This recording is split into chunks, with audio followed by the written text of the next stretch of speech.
Hello, Thursday Night Magic. I'm Clifford. I'm joined here by Mike1780. How are you tonight? I'm doing well. How about you, buddy? I can't complain at all. I'm excited to see some Magic. Been a long week without talking to everybody, so I'm glad to be. We're gonna have some nice standard tonight. It's gonna be standard from here until the tournament in 10 days. If you haven't heard about the tournament, on June the 1st, we're having a standard best of 3 tournament starting at 11 a.m. Eastern. It'll be hosted here on Speed Gaming.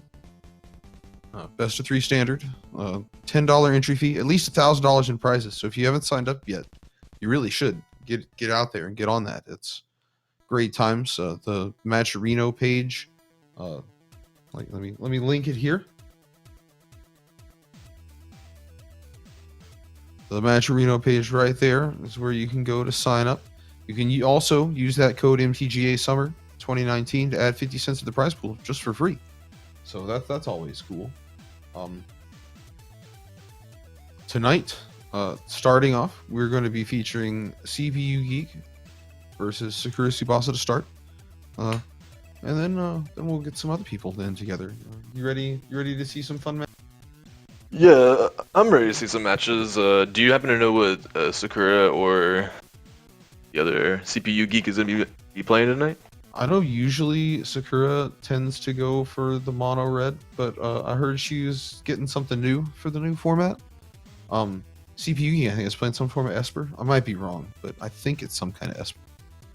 Gotcha. Have you? So I know that mono red is always going to be prominent because it's just the aggro deck that's really hot right now, especially with Experimental Frenzy. But is there any other like Rakdos like kind of burn combination without like rolling Steamkin that we might be able to see, or is it just like you're playing mono red, you're playing rolling Steamkin, you're playing Experimental Frenzy, and you're just going?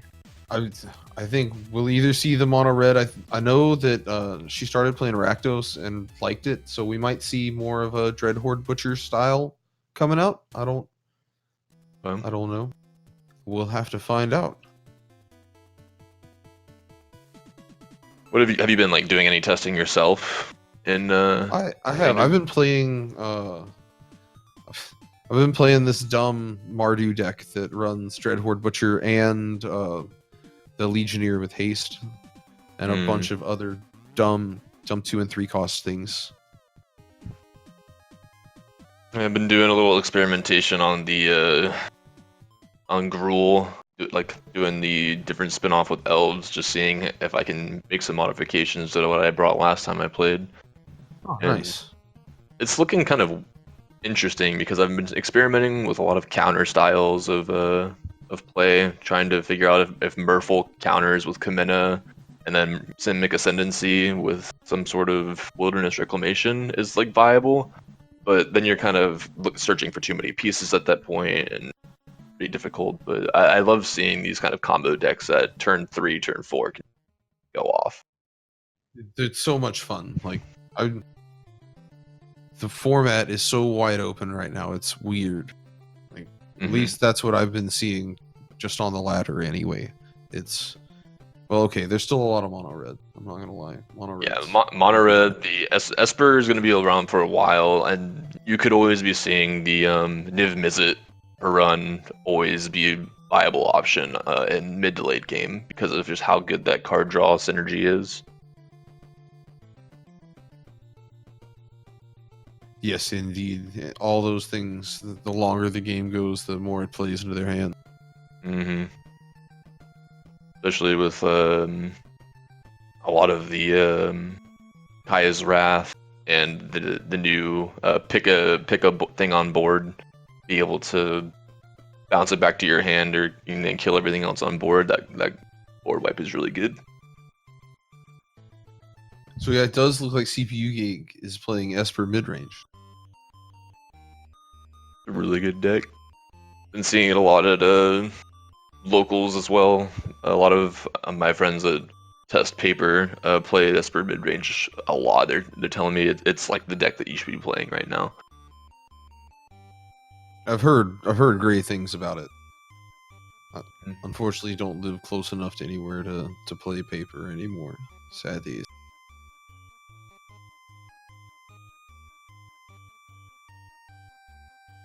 It's like CPU Geek options to play. The two hybrid blue blacks to start. Hero Precinct 1's a solid start. Fairy, Sheriff of Scales. A really good hand overall.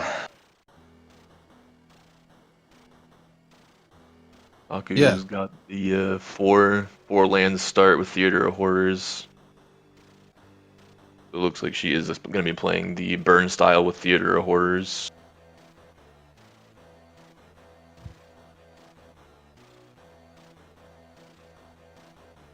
Civil Fip. Definitely. I love that card.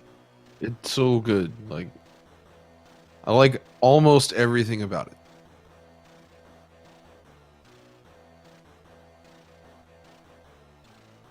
So it's going to be interesting here is when CPU Geek does get the chance to play that Teferi, because he's got the mana on 3 now. It's just, do you want to drop it and then force Saku to maybe have to deal with it on her turn immediately to be able to maybe get these Fanatical Firebrands online?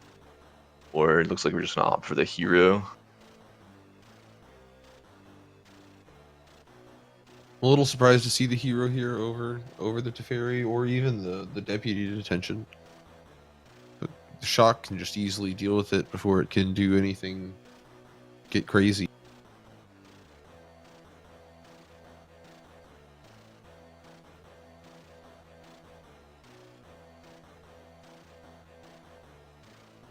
Theater of Horrors is a good card. So for those that don't know what it does, it is a on upkeep, exile a card underneath it, and then once you do damage, it turns into an engine for activating anything that's under it for able to be played. And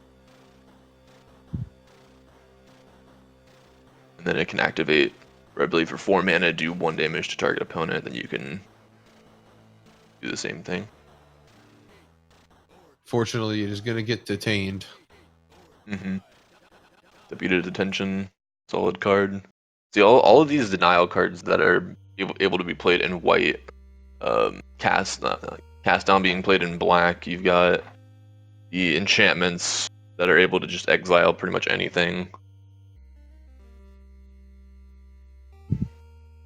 Shock on the Firebrand will get rid of the Deputy and bring back the Theater of Horrors because it's an important card. You want to have it around in Modern. It's especially necessary in this Rakdos combination because Saku's already kind of running out of gas at this point, so you need to kind of be able to start getting cards underneath it, and once you do that, then your engine kind of starts coming online.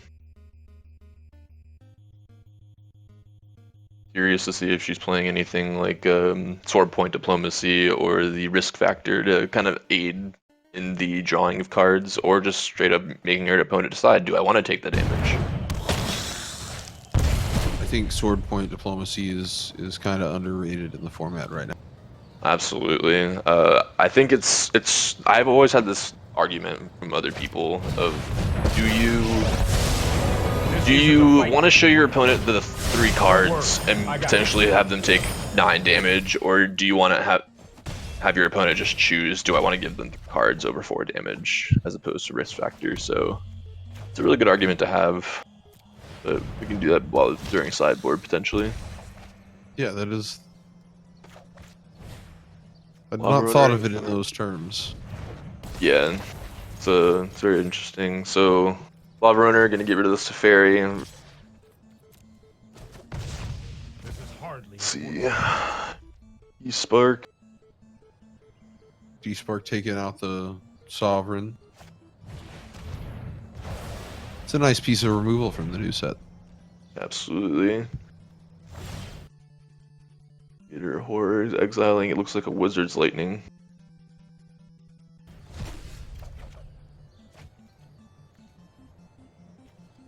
Do the chump block, make sure that if anything is in Saku's hand, it has to be played, or, won't be able to get it. So this turns out to be a swamp, so nothing under Theater of Horrors is gonna be able to activate unless she activates it, which that it is indeed what she's gonna do. Then she's gonna play the Lizard's Lightning to face.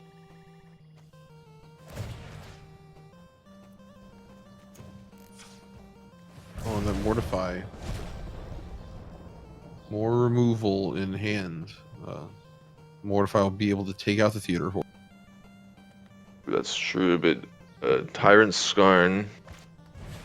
Yeah, do that now. Mortify is online. Decides not to do that in Theater of Horror. Gonna make her have to draw into gas. Draws the Wizard's Lightning. So, and that'll be. Was it light up the stage that got put underneath? It was. Yep. So, light up the stage with Spectacle and see what we can get with these cards. Draws the shock. We'll do it. We'll do it. So, going into game 2. I'm thinking Saku probably gonna look to sideboard or take out some of the, maybe take out the Theater of Horror maybe for something a little bit faster because you are playing against a control style deck. The CPU Geek definitely gonna be putting in those Duresses. Thought Erasures are gonna be huge as well. What do you think are gonna be some of these choices?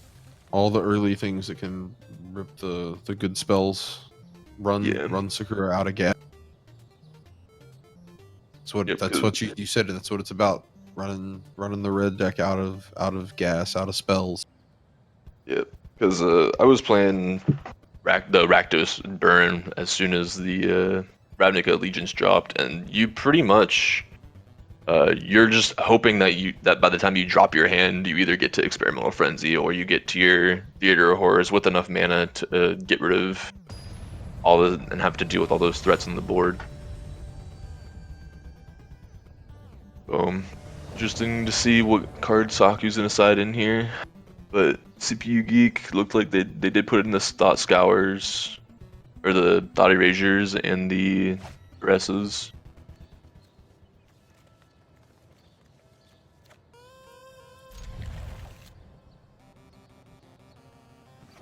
No, Saku doesn't look like anything that wasn't in the main already. Yep. In the hand.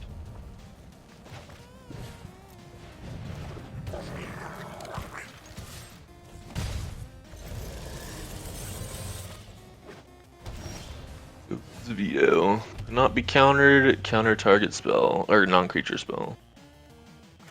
One of my Is it non-creature favorite spell? cards in the new set. That's a non-creature spell, and it can't be countered.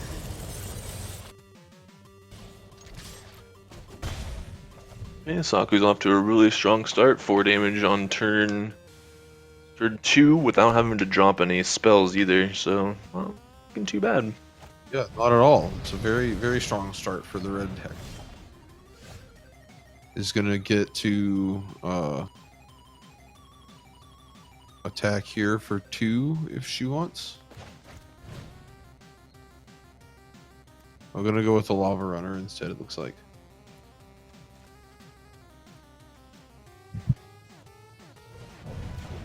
Lava Runner not going to have the haste or the +1/+0 because there are not 2 instant sorceries in hand.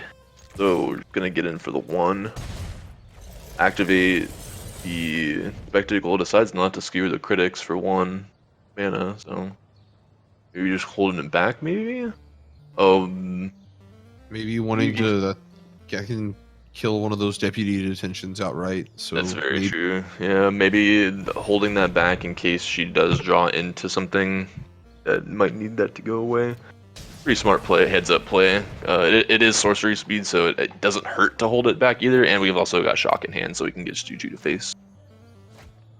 Yeah, between the shock and then the other Firebrand that can just Mog Fanatic itself. Oh, and a second skewer. I think this is when you do it. You probably attack with 1, skewer, hold the Firebrand back.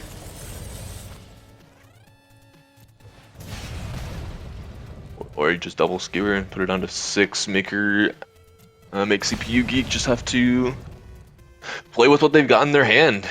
Thief of Sanity is a really good option right now. It's a flyer. As of right now, Saku did just dump all of the burn, so really not something that Yugi would have to worry about. So lightning Instead, strike to hand.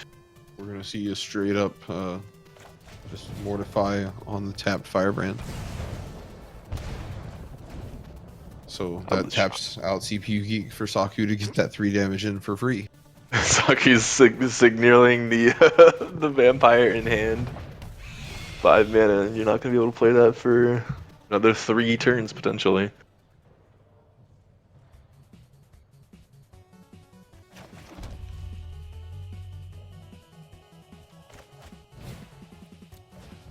And that Sovereign is just sitting there, just waiting for more lands. Like, please, come on. Yep. Draw into more lands so that you can play us. So CPU Geeks, speaking of lands, is 1 land away from Liliana. Bad Liliana. Those Dovin's vetoes will help out immensely for a lot of. Oh my god, that Teferi is huge. That is huge. So we have Dovin's Veto online. Teferi on field. So oh my gosh. So not only will Saku not be able to play any instant sorceries instants on their turn because Fairy's passive, but no. Dovin's Veto is online during Saku's turn too, so that's just a lot you have to be able to deal with at the point. Oh, that Thief of Sanity coming up in the worst way there. 3 lands off the.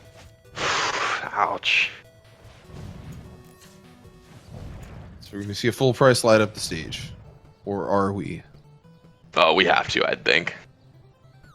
But, I think you just give it to him. Shockland. Put it in And a tap. shock.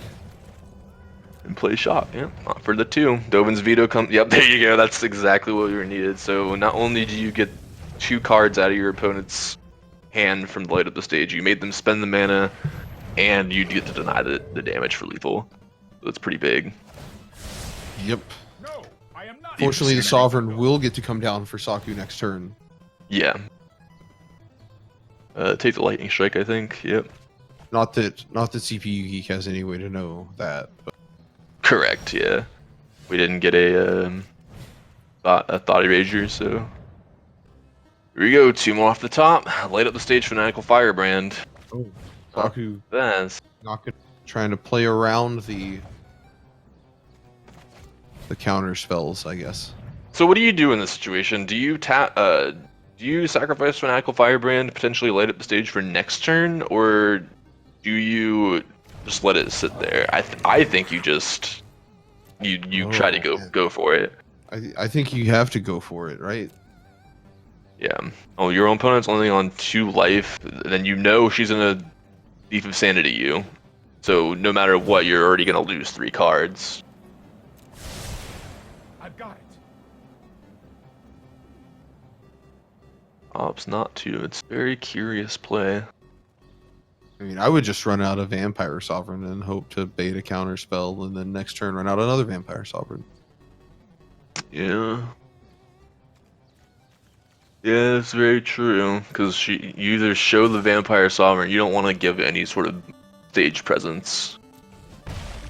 You either show you have the counter spell. Okay, so you would have gotten 2 lands. Guess it's a good option not to have light up the stage.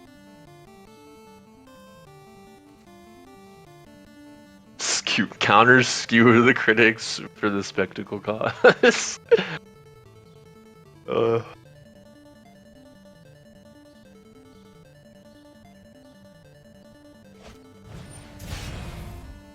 Spectacling to the face. Mm-hmm. Yugi actually looking like a very strong position now. Has the mana for the Liliana, but it obviously wants to keep the Dovin's Vetoes up. Lightning Strike's possible to face if Thief of Sanity and Fivelthip can get in there for enough damage. Lightning Strike played. Dovin's Veto coming out. So now we'll probably see the Firebrand into the light up the stage. That's what to I'm try and win the hoping. game. You still have a little bit of life. Yeah, okay. So you had a little bit of life to play with if you wanted to do that, but you also are still on a clock. You don't want to give your opponent that idea that you're trying to just bide time. Make them respond. Ouch, into two land. Wow. That's harsh.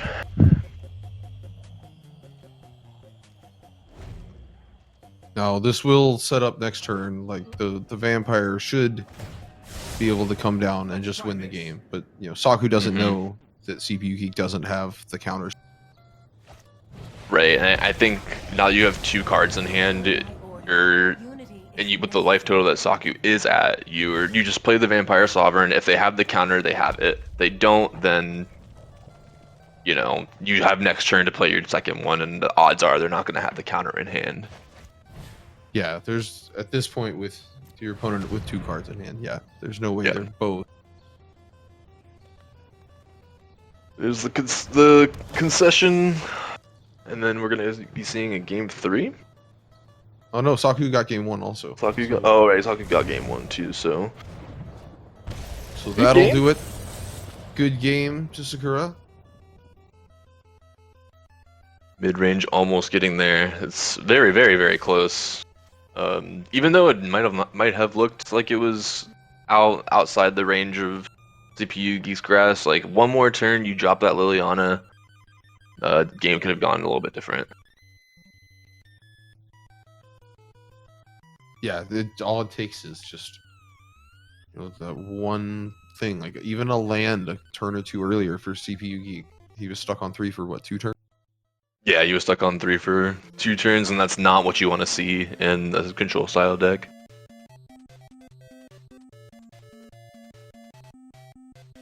So coming up next, we've got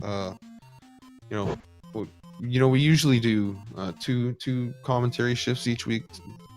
It's us now, and then later it's going to be Seawolf and Roguelink. But Seawolf and Roguelink are going to have a bit of a grudge match right now before they come on the mic to see who's Maybe. really better at this magic thing. 2 turns. And then they can fight for a Yeah, top you were stuck spot on on 3 to see for who's 2 the turns, and that's commentary. not what you want to top see commentary in a control style deck.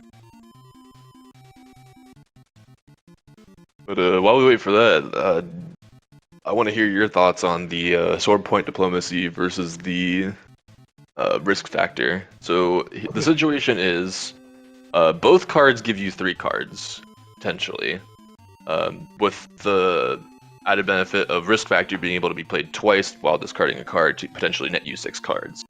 Sword point diplomacy, 3 mana, 2 and a black.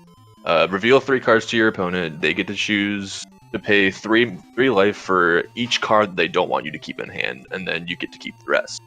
So potential 9 points of damage if they don't want you to have the card. Risk factor, on the other hand, you don't show the cards, and your opponent chooses if they take 4 points of damage. So you have to decide whether, if at sorcery speed, sword point diplomacy, showing your cards with potential 9 damage is better than not showing your cards at instant speed, being able to do 4 damage. So until this came out, like Browbeat's a bad card. It's always been a bad card, right? You never want to play Browbeat. You're always just gonna get the worst option. So why is risk factor good? Because you can play it twice and it's an instant. Both of those things are what make it really good. Sword point diplomacy reminds me so much more of something like Fact or Fiction, where you're trying to get your opponent to make the mistake. Like in general, it's a pretty easy decision as an opponent whether you're going to take the 4 damage or to let them draw the 3 cards. It's very few and far between where you actually really have to think about that decision for more than 30 seconds. So I like letting my opponent make mistakes. So I really like sword point diplomacy. But at the same time, losing you show them instant 3 speed lands and showing them 3, just like, oh hey, look, this is all the information plays are big in Magic. Absolutely. And Fact or Fiction, that is just like the ultimate, you're gonna make a mistake one way or another card. Just which way do you want to make the mistake? Yeah, 100%. Fact or fiction now going to be modern legal, even. Not that we Oh. have modern on Arena, but it's in that Oh, do modern we? Horizon set. No, we don't. Oh, that Maybe makes one me day. sad. The new modern Horizon set looks really good. Makes me wish I lived yeah. closer to somewhere to play paper. Oh yeah. Oh, 3 Jaces in hand. Seawolf. Please mulligan that hand. So a slightly better hand there with a couple of lands and less Jason. Mm-hmm. As much as Jace is a very, very good planeswalker, 3 of them in hand and starting hand is not very good. No, not even 3 Mind Sculptors is that great, right? Right. Unless you're playing Legacy, and then at that point it could be. Who knows? Then it could be like really good. So, turn 2. This Dreadhorde Butcher. Not going to be as big of a problem immediately, because Seawolf does already have a creature on board. But now that we're not going to, other than Archamoeba can be played. And Roguelink playing Abnormal Endurance, which playing Abnormal Endurance on Dreadhorde Butcher might be my favorite thing you can do in the format right now, in the most wacky of ways. Because now it's just like 3 free damage. Yeah, there you go. Get that out of here. That's And then, actually. boom, Butcher's Oh my back. gosh, that's nasty. It's so good. I haven't seen that before, actually. Yeah, because the Endurance gives it +2/+0, and then when it dies, it comes back tapped. Absolute madness. It's so good. I have these Rakdos Aristocrat decks. Actually, one of them won, I think, one of the GPs, the last GPs that actually happened, so. Actually a very, very strong deck. I built one that's kind of more of a Jund style, just so that I could use Thud and Colossus on the Dreadhorde Butcher and live the dream. Yeah. Turns out Find is a really good Magic card. If you didn't know, the Find half of Find Finality is really strong. The Devil is also a strong Magic card. If you didn't know. Let me just tell you the god story about how good the Devil is. It not only gets rid of enchantments, artifacts, creatures. Like, that card is, for 3 mana, that card is all around good.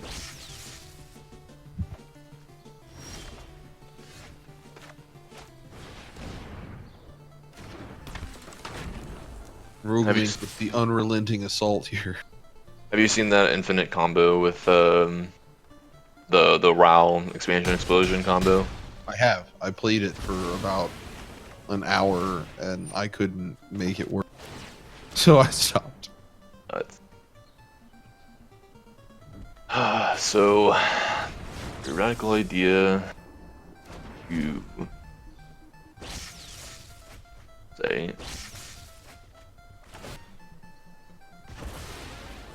Creeping Chill. It's gonna save a little bit.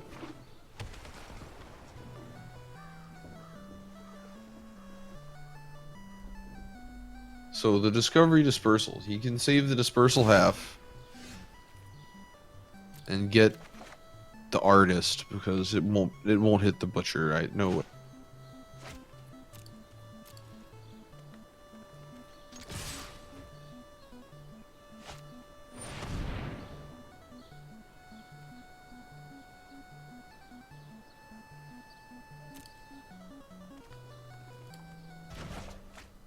Yep, of course. The Fireblade Artist back to hand.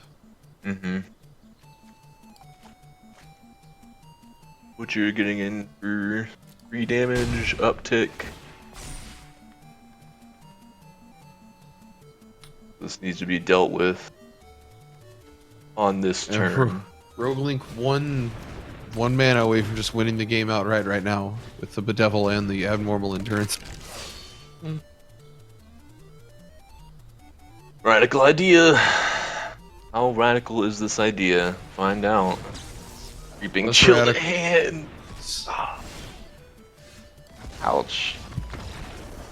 And we see a scoop in response to the upkeep. Immediately, 4 Wall of Lost Thoughts coming straight in. Like, Absolutely. no time to think about that anymore. We need more walls. This is one of those moments where I just take my sideboard and I just jam the whole thing into my deck and then just weed through it. Like, all of my cards are good against this. Which ones are best? Let's figure it out.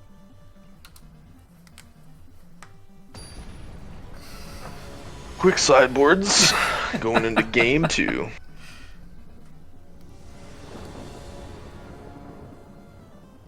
Seawolf. Oh, with 1 Drowned Catacombs.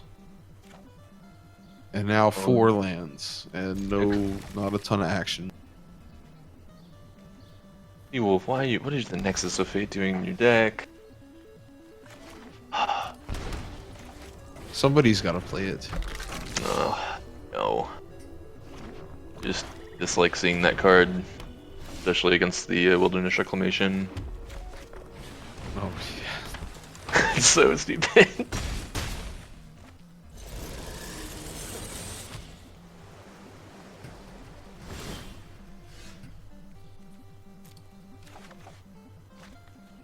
I'm a little surprised not to have seen the Narcomoeba come down. What is Lazotep plating gives, well, speaking of Narcomoebas, it gives you and all your permanents hexproof, and you also amass 1 at instance. It's a pretty nifty little card.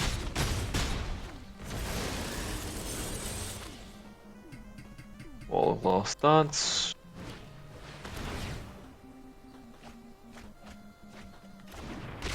Will stand between a Fireblade Artist and Seawolf's Life. Drowned Secrets. I love that this self-mill is actually a thing. I've been trying to find a way to do self-mill for a while. I actually like how this is playing out. Yeah, I just like to see mill decks work in general. So like, self mill, play a Jace, win the game. That's great. Fortunately, Seawolf down to 6 life. Up to 9 life. Stitcher into Creeping Chill. Fireblade Artist activating won't do either. Not quite ready to nuke them both. Oh, the Judith on the field. Judith, another very strong card. +1/+0 to all other creatures.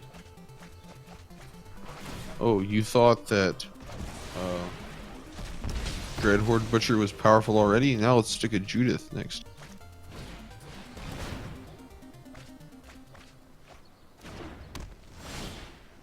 Alright, so Seawolf at 12 life.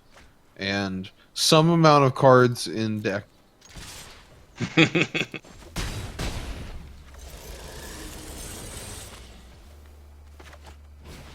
See what happens here.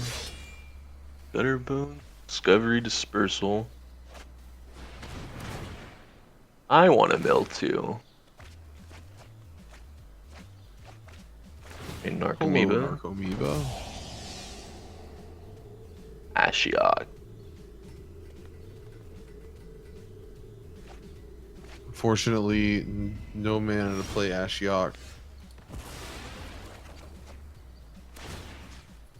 For all those who are curious as what that card does, spells and abilities your opponents control cannot cause their controller to search their library. -1. Well, we won't even see it anyway. Yep. It can -1 to mill 4 and then exile your all opponent's graveyard. So GG to Rogue Link. You can get to see the Dimmer Mill Self deck do exactly what it was trying to do, but the idea was there, and I commend the Seawolf for trying to go for it.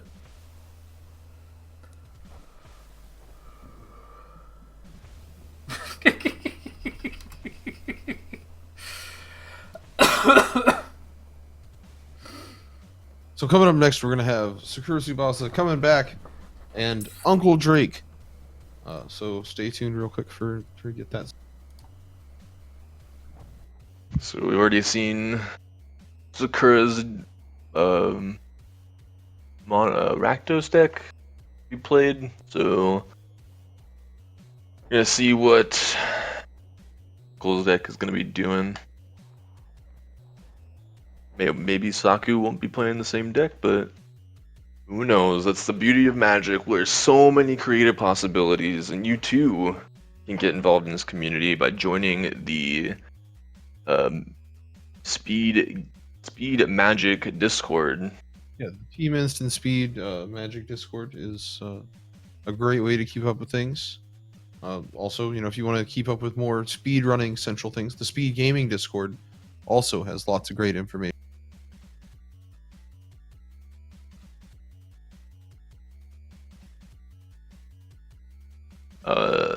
So many ways to fetch the worst hero ever, Jace.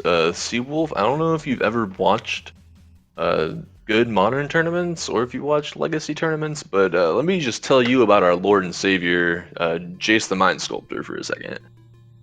Very solid Magic card, played in so many commander pods, so many EDH, so much modern legacy. How is that Jace any different? It's still a Jace card. Still a Jace Planeswalker. I remember when they printed Jace and people were like, wait a minute. How many abilities? What do those abilities do? What? Four abilities? What are we playing? Nicobolus right now? Jeez. Brainstorm? What? Why? Yeah, This is awesome. Brainstorm. That's nuts. It started off awesome and then turned out to be. Oh no, the Brainstorm is 0, right? And the +2, the Fate Seal. Oh right. Yeah, Fate Seal's +1. But even still, a free Brainstorm every turn. Come on now. Yeah.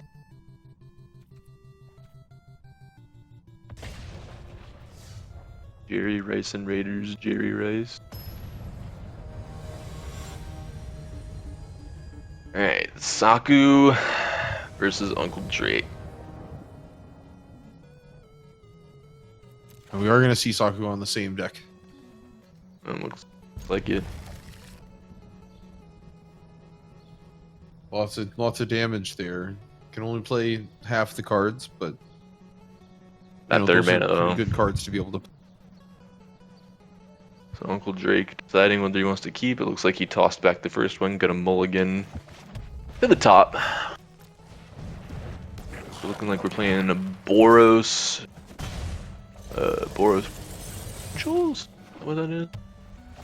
No, it's no tribal. Yo, I really like. Is it Tajik or Tajik? How do you say it? Tajik. Tajik. I really like Tajik a lot. He fits into that Mardu deck that I was playing with the Dread. He also goes really good with Dreadhorde Butcher. If you weren't apparent already that I was trying to break Dreadhorde Butcher in half in this format. Yeah, Tajik seems like a really strong card to be able to just stop some shenanigans going on. All of those anti-token, like that's actually a pretty strong anti-token deck. And the Blood Crypt appears. Theater of Horrors on 3, it's exactly what we want to see.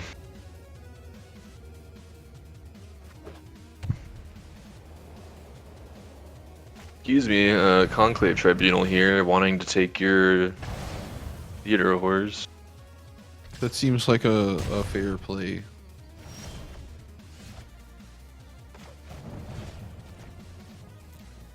Shock, gonna get rid of Tajik. So all that Uncle Drake's got left is the 2 sweet, sweet Sacred Foundries and a Gideon. Gideon's Taker. pretty good. That's a here. He's a pretty good card. Yes, a very, very solid Planeswalker in this format right now. Plus Saku 1. has all of these 3 mana spells that could be 1 mana, but just aren't. Yeah. I wonder if Saku is playing Sovereign's Bite. Maybe she's playing in the sideboard. That card is actually pretty strong in situations where you are going to be going up decks like Uncle Drake's deck. I would assume Yeah, you're going it's to get. Your light will cleave the darkness. nothing like a bump in the night to just come.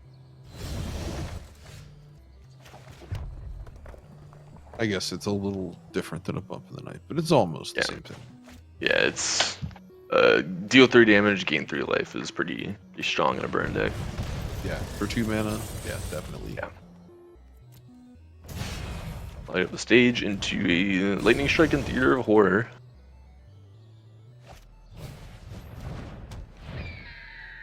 I'm assuming Theater of Horror is going to be played next turn, Prepare for or she battle. could be playing the Lightning Strike into a Skewer. On With 3 life. You've got to think. Yeah. With Gideon on board, you have to be able to kill the Gideon. Like, we're just gonna attack the base. And probably concede, because that's over. This will be it. Just a bunch of attacks. Yep. So I think it was still possible to... No, because the Gideon was on 7, so... Just out of reach. Yeah. With that Gideon on 7, it's not good times for Sakura. So let's see here. So we aren't seeing a Sovereign's Bite, but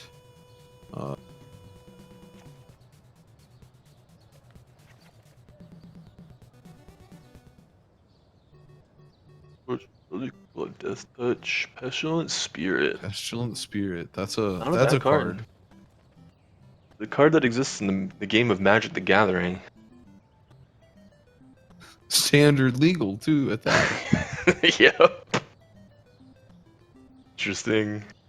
I mean, just I really like the instants and sorceries you have Death Touch. Like that's such a cool like ability.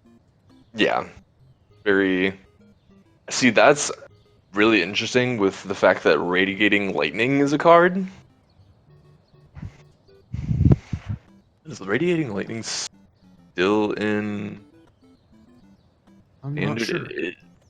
Radiating Lightning. 3 damage to target player and 1 damage to each creature that player controls. For 4 mana. You'd think I might have seen that having drafted core set 19 as much as I have, but oops. Definitely not your best drop on 4 for sure. But in this kind of matchup, could dang well be. Very well could be.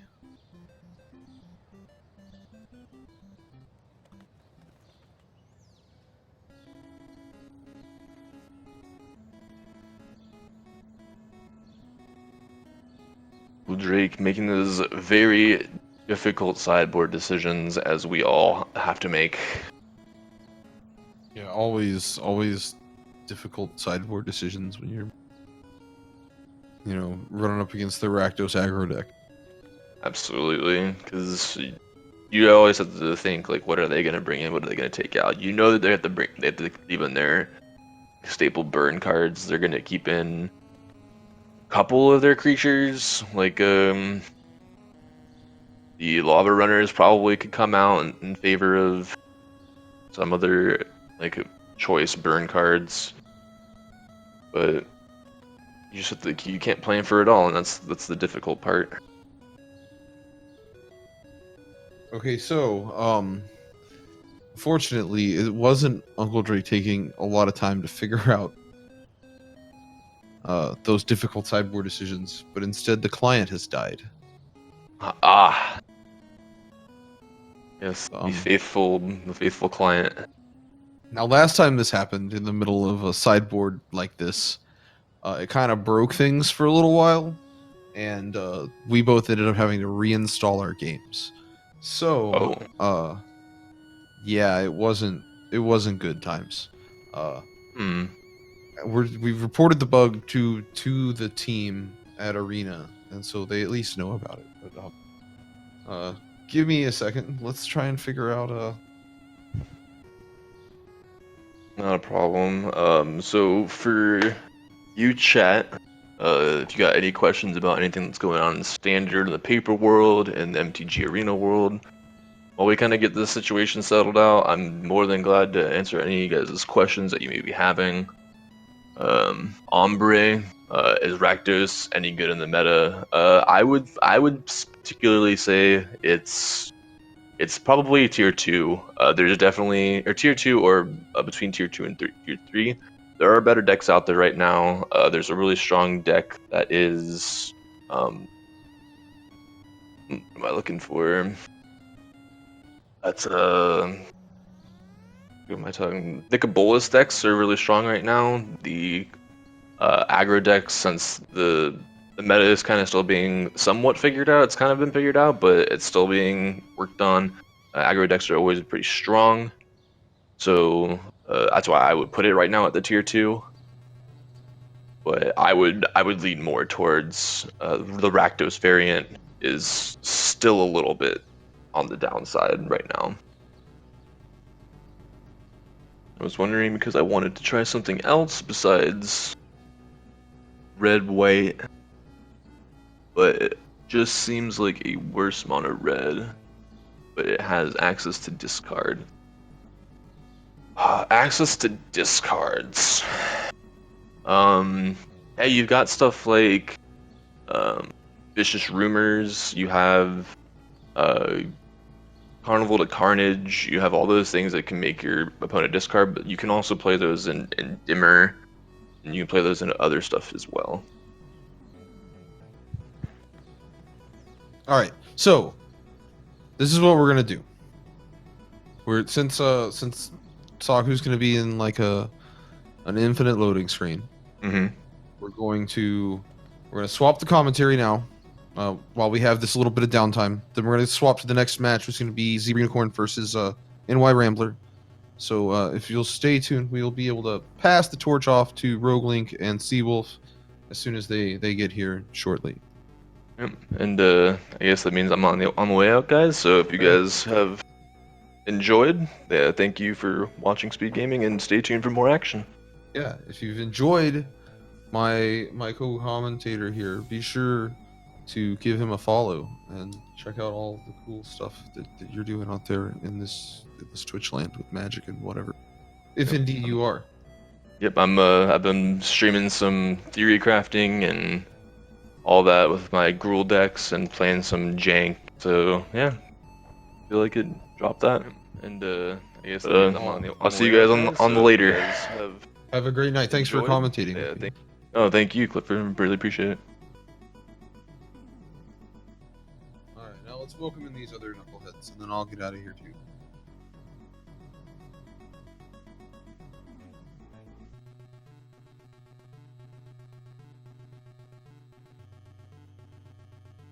But while we're waiting on them, I'm gonna take this time again to say, we're just 10 days away from this awesome big tournament that we're having. Prizes to the top 16, $1,000 in prizes to the top 16, and $10 entry fee. Best of 3 standard format, just like tonight, except hopefully with less dumb bugs and stuff.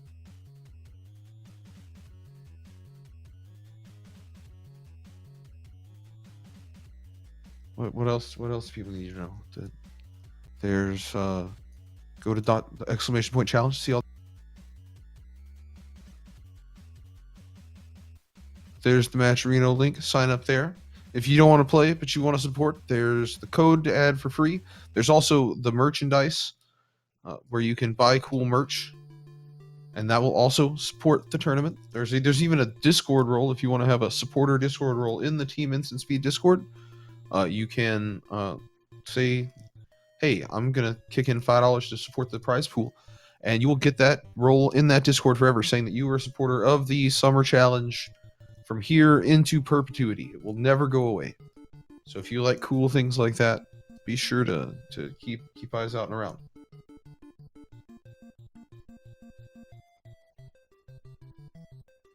So without any further ado,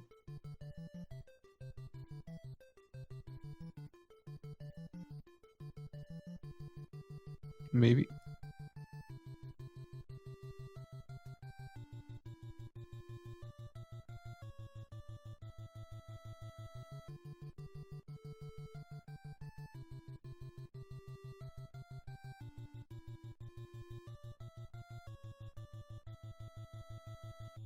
Hello, hello, hello. There they are. I hear them. We have people. Live action us. Hooray.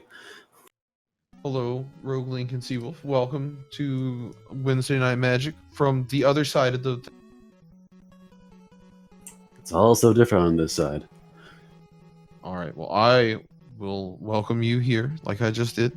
And now, I am going to leave you to it. Have a wonderful time. And enjoy this awesome hype match between Zebra Unicorn and NY. Oh yeah, looking forward to seeing what random stuff they pull out, because I can't see any decks right now. Yeah, Rambler is known for heavy control. Unicorn does whatever they want to. So we'll see what pops up. That's true. I've got a bit. Like, I'm gonna make Rakdos Aristocrats work, gosh darn it, no matter how long it takes. Even if I gotta add green to it, I'll make it work. There is actually a format I follow called Canadian Highlander, which is 100 card singleton. There is actually a 4-color Aristocrats deck that's Mardu plus green, and they sack all of their elves once they're on a ton of mana, and it actually works really well. That'd be interesting. Singleton's fun because you can build, random archetypes and things having to work out. You play the game 4 times in a row and basically see different cards every time. So unless you have like really good engines for digging and finding stuff, you're gonna be seeing, basically gotta build 2 decks in one. Basically, that's kind of how I like looking at it too. I know I have a singleton deck right now, which is literally just ramp with treasure, dig as deep as I can, play the big pig into demanding dragon. Alrighty, I see Jeskai Super Friends for Zebra Unicorn. Oh, that's going to be good. But it went away. Maybe it'll come back. Nope. Be back. Ooh, 4-color Dreadhorde. I wonder what that was about. I run 4-color Dreadhorde. It's fun. Alright, and it looks like we're ready to go. Alright, so Zebra unfortunately drawing all the Sarkans. Not what you want to see in the get-go. I like this double Steam Vents hand, though. A lot of things cost 3, so only need 1 mana to turn on all these Planeswalkers, and we've got a Shock and a Lightning to just hold down the ground. Yep, and actually red in that one. So I've not seen... I don't think Rambler's playing... No, Rambler's playing Drakes, I think. Yeah, it's either Drake or Spells specifically, but yeah, we haven't actually seen if it's going to be Phoenix or Drake in terms of the final payload. There's Narset, which says 1 card at a time, thank you very much. Legacy staple. Also, Narset not being used. Narset wants all the health. So Zebra Unicorn is playing to keep her alive against 2 burn spells. Which is going to get pretty tough. Those Electromancers are also probably just going to crash in. Unless Zebra decides to use the Lightning Strike pretty aggressively here. Would be the worst choice in the world, considering Lightning Strike can't kill a Drake. That's true. If I see red and blue and something related to spells, I assume there's a Drake or a Phoenix on the way. Ooh, tough choice. Narset shows up for either acceleration or possible spell stopping.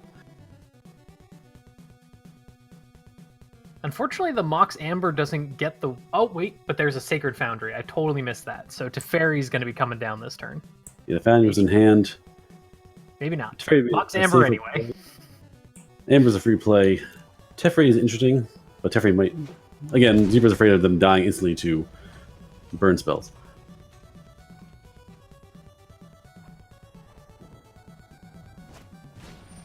And going to end up taking out that Electromancer after all. Zebra's going all in now. Just dumping the hand down, putting Planeswalkers, and hoping there's not enough burn or crazy creatures coming their way in the next 2 turns to I know my gun the works up. responsibility.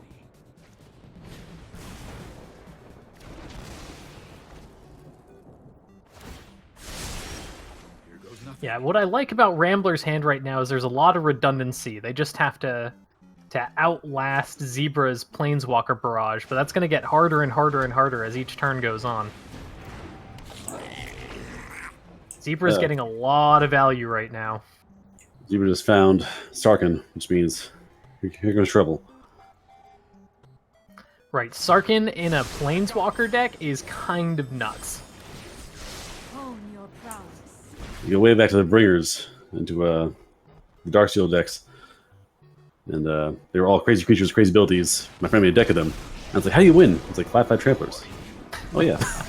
So Planeswalkers with Sarkhan is kind of the same thing. It's like, oh, by the way, they're all 4/4 dragons now. Yeah, I like the new Sarkhan because it reminds me of the Gideon's traditional ability of turning into a creature, except all of your Planeswalkers turn into creatures. And since Cast Down is the most common kill spell played now, they're all legendary, so Cast Down just doesn't do anything. So they become vulnerable for that round of being creatures, but you have to have the right spell to kill them. Yeah, that's why usually if I'm going with aggressive removal, I'll definitely have cast downs plus something that can hit legendaries. I really don't want to get stuck on that legendary plan. All right. Rambler down to 4. I think Zebra's got it here. Trust me, I have a plan. Yeah, Ram was in rough shape here. They are coming. Barring a South Dorian Island and a River's Rebuke, I don't see how you stop all this board mess. My creations are things of beauty. Yeah, unfortunately, Rambler's drawn some card draw, but not enough direct removal to really handle all those Planeswalkers. Plus, they've ticked up a couple times now, so they're pretty beefy right now. Yeah, Planeswalkers in a red deck, especially, if you have to kill them by damage, you better do it fast, because once they start +2ing 2 or 3 rounds, they come out of reach in a hurry. Right, that Lava Coil's not going to do any good against Planeswalker. Yes, they may come out in the sideboard. We'll see what happens. That Teferi also doing a lot of work against the red burn, too, now that I think about it. Love a little bloodshed. A bold strike. Baby Teferi keeps you honest. You can't hide against Baby Teferi. You have to either play your spells up front. You can't be sneaky about it. It's very hard to, in a turn, save your mana. A blue deck likes to really do things at the end of your turn, so dropping an option for you was pretty tricky. But Ramper managed to hold down the fort, got a few burn spells, and took care of Sarkhan. Yeah, discarding that Phoenix was a really good draw? Question mark? Definitely prolonged the game enough for Rambler to get that Drake and got 2 Planeswalkers off the board, too. You want? The important storm. Also, now the tables are turned, where Rambler has a handful of gas, and Zebra Unicorn has Saheeli.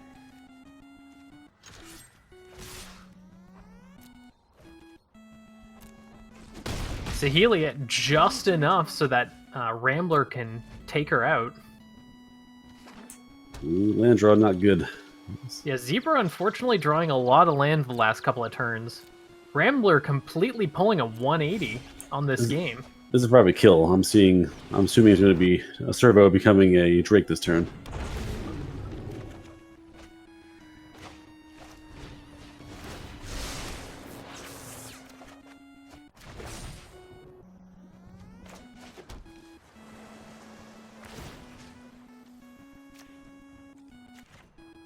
Yep, there we go. For your Not lethal, but not pretty. Yeah, crashing in for a decent chunk of change there. And that's the concede. Wow. What a crazy turn for Rambler to pull that back from the brink. Now, Zebra has two options. You can go control for the creatures that will show up eventually, or go into super aggro mode. Yeah, interesting sideboard choices here. I know personally I really like bringing in or having a Lyra for the Drakes, because that 5-power first strike does a lot of work. And you need 2 burn spells usually to kill Lyra, so it's a real investment to take her out. Prisoner Realms come in as well for the creatures you don't want to see.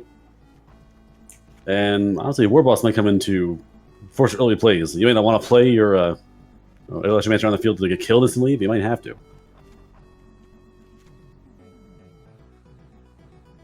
I can't see Rambo sideboard, which might be up to including more Phoenixes or putting in Rawls and expansions. Yeah, it looked like they were switching out quite a bit. Couldn't quite see what was going on, but I have a feeling they're going to be filtering down, and yeah, putting in the Ral combo might be a good idea, considering the pace of these decks. Yeah, Planeswalker decks aren't usually too quick. You have some ramping, you get it done faster, but Sarkhan is usually a turn 6-7 before action really starts happening.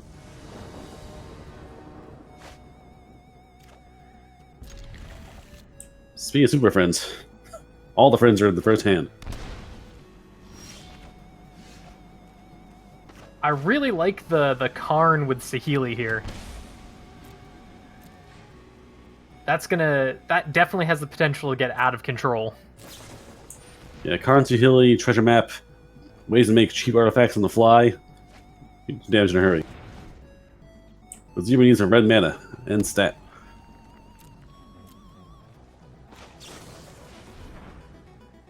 Yeah, Zebra really needs any mana right now. And that'll start putting these Planeswalkers online. Yeah, timer's on for Zebra because Rambler has 4 mana in hand, enough to do the work.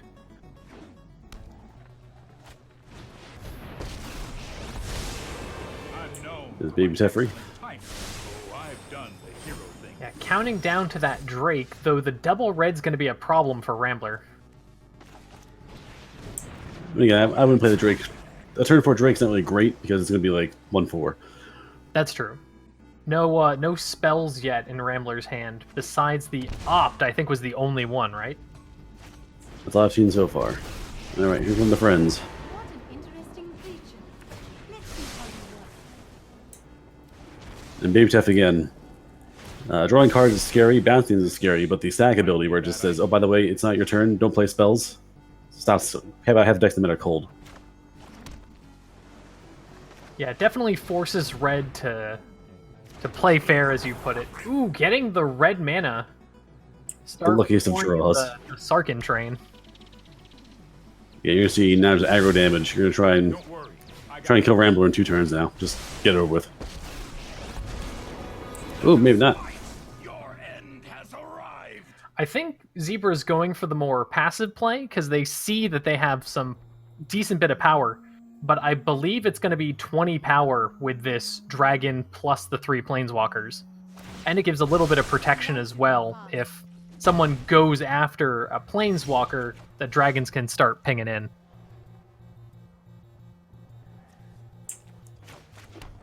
If there are 2 dragons, they kill at once. 1 dragon alone stops a lot of the field. 2 dragons alone reminds me of an old Urza's card, Aether Flash. Gives you 2 damage across the board. And aggro hates 2 damage. That's why Hazel Latcher's 2 damage. That's why Cry the Carnium is -2. 2 damage is kind of threshold for massive wipes. Yeah, one of my coworkers actually telling me the shenanigans with Aether Flash and Polyraptor just the other day. Geniuses as Yeah, genius there does. are old scary cards out there. And swinging in for, with what, 5 Yep, there Yep, we that's go. fine. That's fair. Alright, so I I wonder believe if Rambler Rambler has... only had 1 flyer there, right? Yes, I wonder if Rambler has any counter spells, because, again, the Jeskai win condition primarily is flying 4/4 dragons, so you better find a way to stop them when they show up. Yeah, Zebra pretty satisfied with the sideboard here. I might see Rambler bring Dispersal, get them on the board as fast as you can. For Zebra, a Rambler, it's a race to get a Drake and some sneaky attacks on board as fast as you can. Zebra plays a more patient game with Planeswalkers.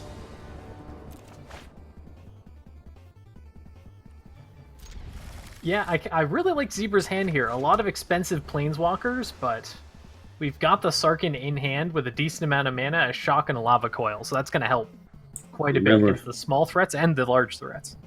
And Ramblers brought back the Spell Pierces, because nothing says up here Sarkhan like a Spell Pierce, turn 5.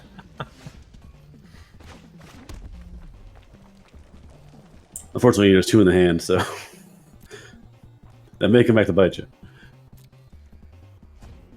It looks like Rambler's going to be holding up the Spell Pierce, but it's going to be a while before it hits anything. Rambler's on the play, though, so Rambler can get... they want to play the Phoenix or the Drake, turn 4. They do it fairly safely. Unbeknownst to them that all of the Planeswalker Zebra has are 5 cost.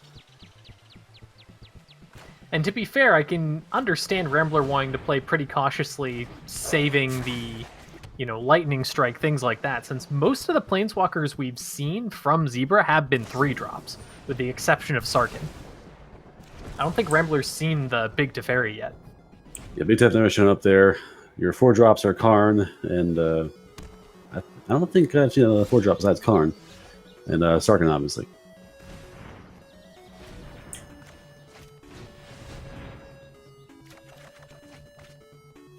Alright, here we Phoenix go. in the graveyard. So Rambler setting up the field for a later play. Yeah, unfortunately, they're just short of getting the Phoenix out this turn.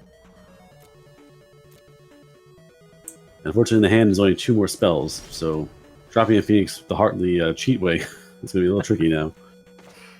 Yeah, both players seem to be really cautious about counter spells right now, playing really slowly. Of course, I can't blame either of them. Phoenix dies, no shock.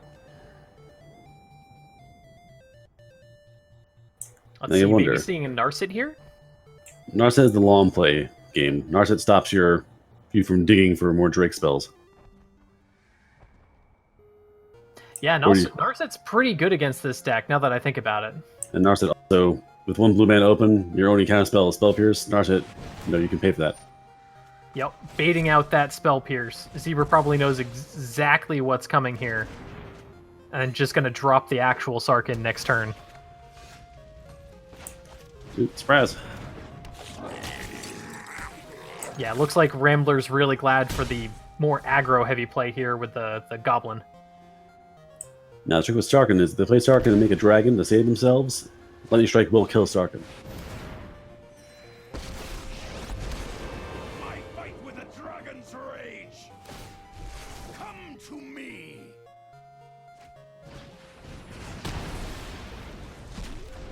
Alright, Rambler's big problem here. Almost solved now. There we go. 1 more red mana.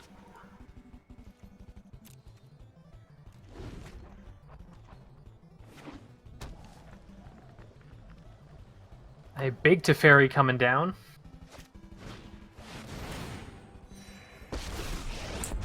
Also, we're seeing, finally, on the Zebra side, we have not seen the Nexus or the Planeswalker, the land, basically, that filters land for Planeswalkers and gives you life.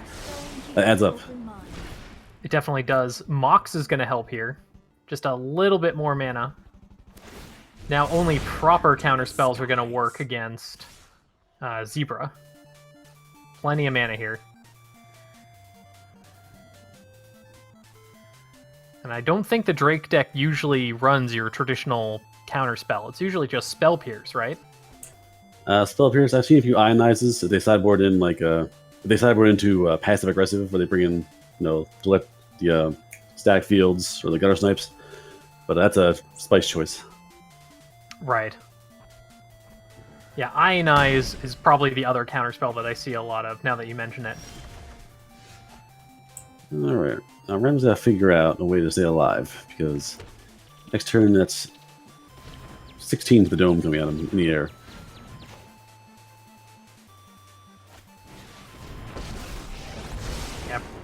Fortunately, the servo's not going to block anything. Probably a lightning strike to one of the planeswalkers. Probably to kill Sarkin just to make sure you don't get murdered next turn. Good point. Sarkin's only on 3 right now. Only human. So the dragon's a threat, but it's not the kind of threat that will end you next turn. Ooh, that's a good draw.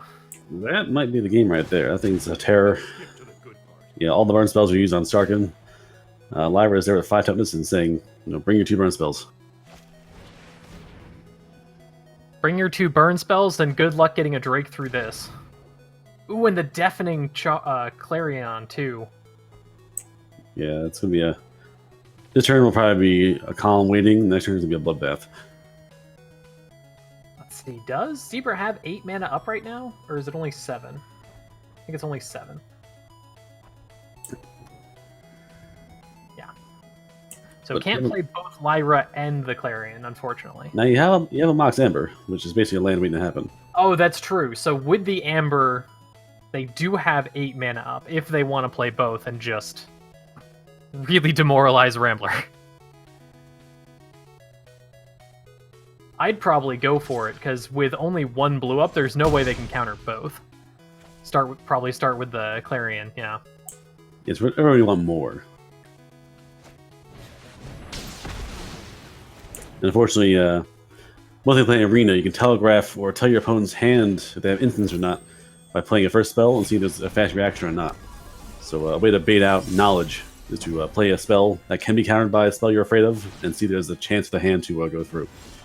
To be fair, that's usually what you want to do in Paper Magic as well, is bait out the counter spell with the first attack.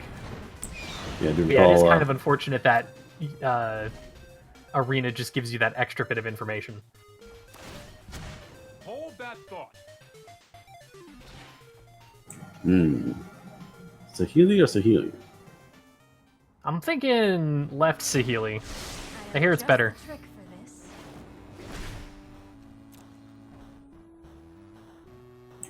Never mind. Sarkin. Why not both, actually? I played Toy Box and we played Dragons. Summon you. And here we go. That is game. That's gonna hurt.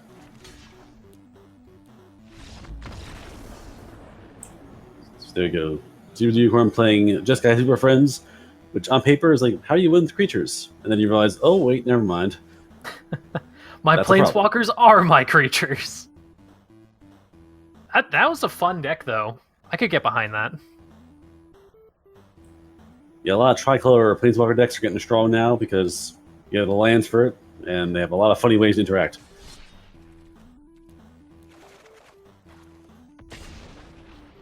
And Rambler, we saw Drake saw the potential. We saw Rambler turn that game 1 around from on the brink of death to suddenly 3 Planeswalkers are on the ground dead, and he's got 3 Drakes in the air. Like, it comes out of nowhere. So Drakes will punish you if the game goes too long. Yeah, Drakes definitely have the ability to just come out of nowhere, especially if you've got a really powerful turn and the Phoenixes just drop onto the battlefield. You got Fast Phoenixes, you have Sahili. If you play the haste spell, if you play the flashback, or should say a jumpstart haste spell, you're really scary in a hurry.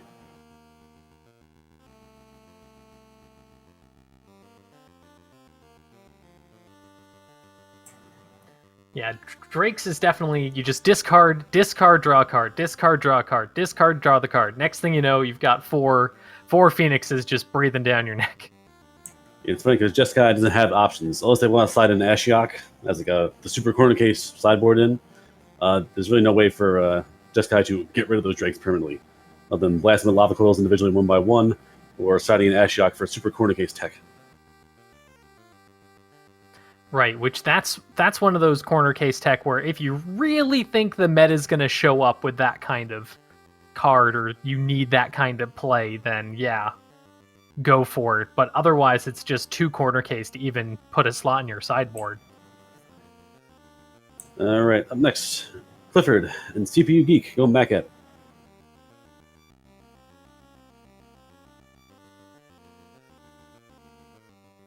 Clifford's known for playing wacky aggro, and CPU I think played Esper before. Well, Yeah, mid-range Esper to be precise. Yeah, I believe I saw CPU Geek select the Esper deck again. Not sure what Clifford's on. Considering what they were saying earlier, probably some sort of Dreadhorde Butcher deck. Yeah, that's usually the shtick there. My money's on Colossus Thud. If it's turn 2 and there's not a screaming skeleton on the field, you're probably doing it wrong.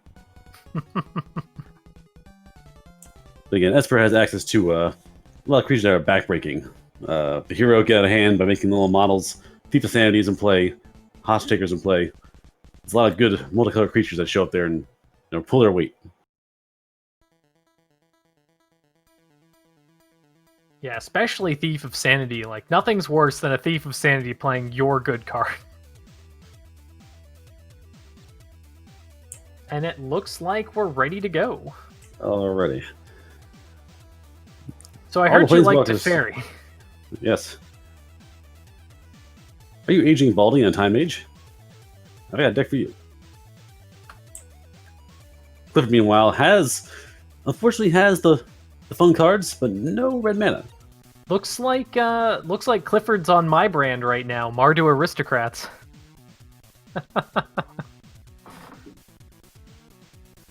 Alright. Yeah, that lack of red's really unfortunate.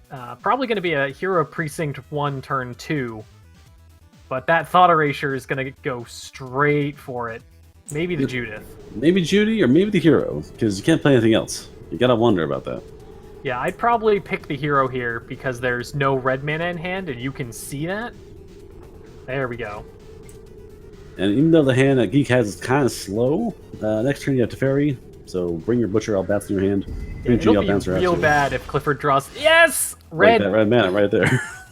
Ah, I should have said that faster. Now no one's gonna believe me. But yeah, Butcher and Footlight Fiend turn 2. That's a good way to start a game against Control. Right. I've won several games by turn 2 Butcher, Footlight Fiend just concede against Control. Yeah, so Geek had the choice to play Teferi Time Raveler to bounce one of those to the hand, but it's coming right back.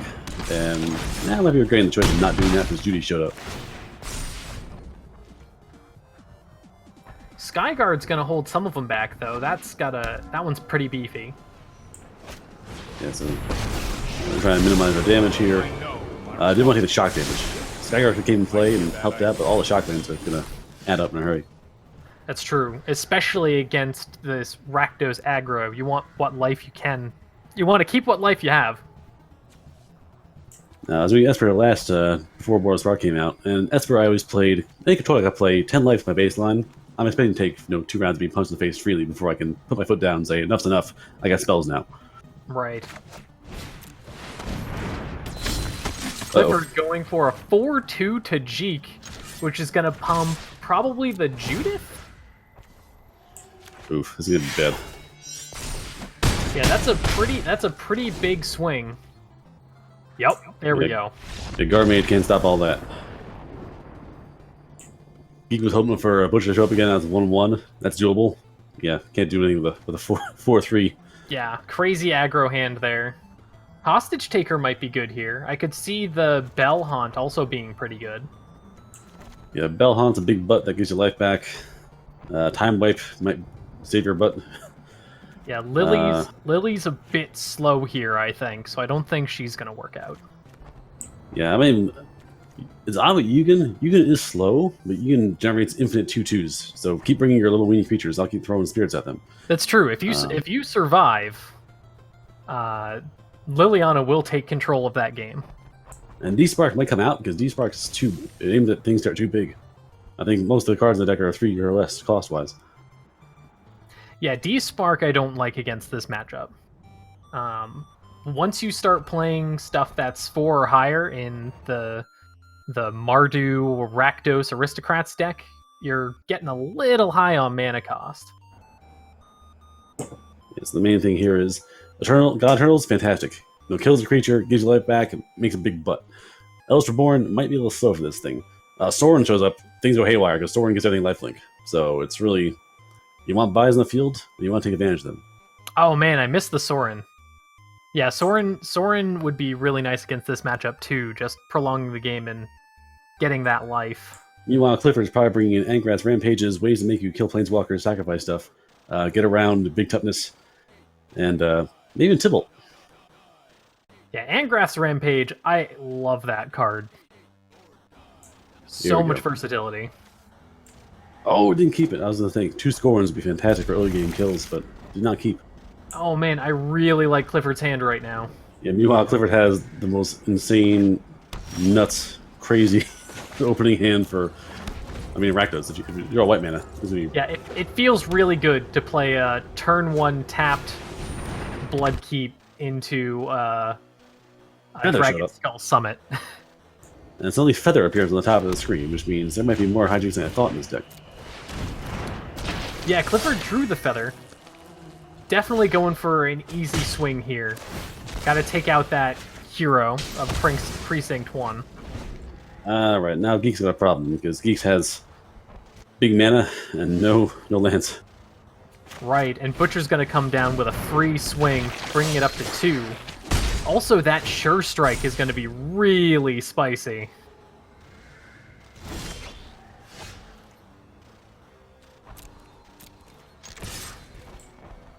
Wouldn't be I see. surprised if Clifford's just gonna keep up the aggro and save that Sure Strike for when the Dreadhorde Butcher inevitably ends up taking the fall. Might not be inevitably. The way this is going. I think Geek needs two mana stat. Like next turn. Let's see, we drop in Judy. Yep. You got 2 of them, so might as well. Yeah, you've got 2 of them. You can block, but it's really just going to power through. And you really don't want that Butcher to be a 4/4, so you kind of have to block here. I think Geek's done. Because Sure Strike for 7, Judy.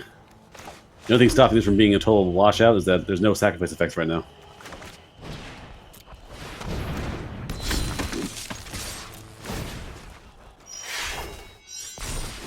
Absurd amount of power coming through right here. Shockland shows up just to rub it in. Yep, and that's the game. Yeah, Geek needed to be on tempo, on curve that game to stand a chance against that hand that Clifford had. Yeah, not drawing any mana was really unfortunate.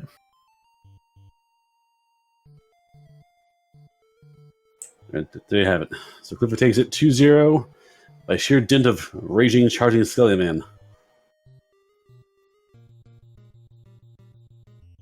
Yeah, that deck was definitely interesting. It didn't seem to have the traditional sacrifice outlets of the usual deck, but it was definitely up to some feather pump, just real aggressive shenanigans. Yeah, I think that deck is more based on, like, if you happen to kill my creatures, that's unfortunate for me. I have sacrifice effects. I'm not going to kill them myself. Like, no, play your Wrath of God, I'll do 5 damage in response. Like, it's more of a, I'm not trying to kill my own stuff. You can kill it for me and do the effect for me.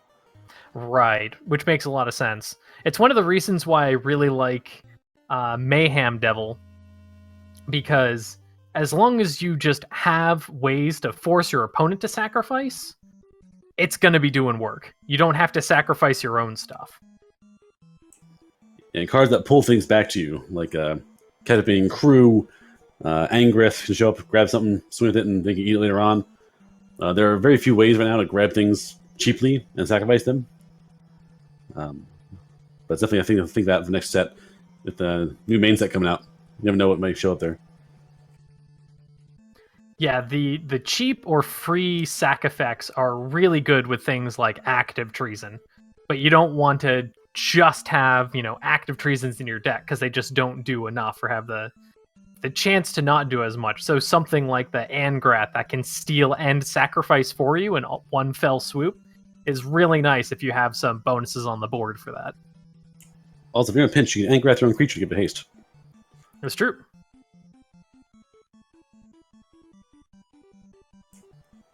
All right, chat. How's it going? We've seen aggro control, few oddball things here.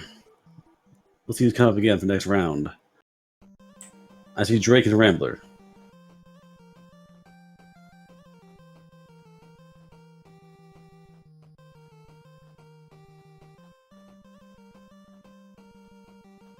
Indeed. So we're seeing Rambler looks like he's firing up the Phoenixes again.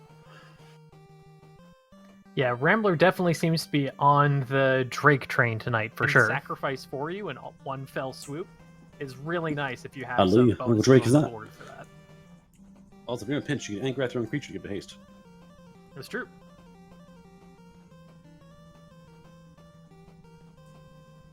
Alright, chat. How's it going? We've seen aggro control. A few oddball things here. Let's see who's coming up again for the next round. Okay, we're seeing here a lot of different decks on Drake's side. I see Drake and Rambler. So if you go dig into the pouch for anything new, or brings back the Bar's Mentor.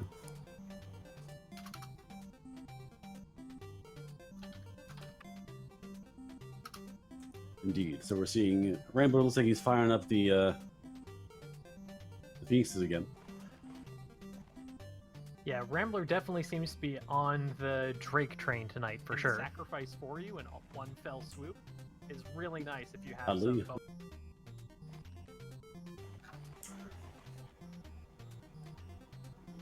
Hello, Iron Blood. Welcome aboard. Here we go. Speaking of boards, All right, let's get this party started. we got main boards, we got side boards, we got Phoenix boards.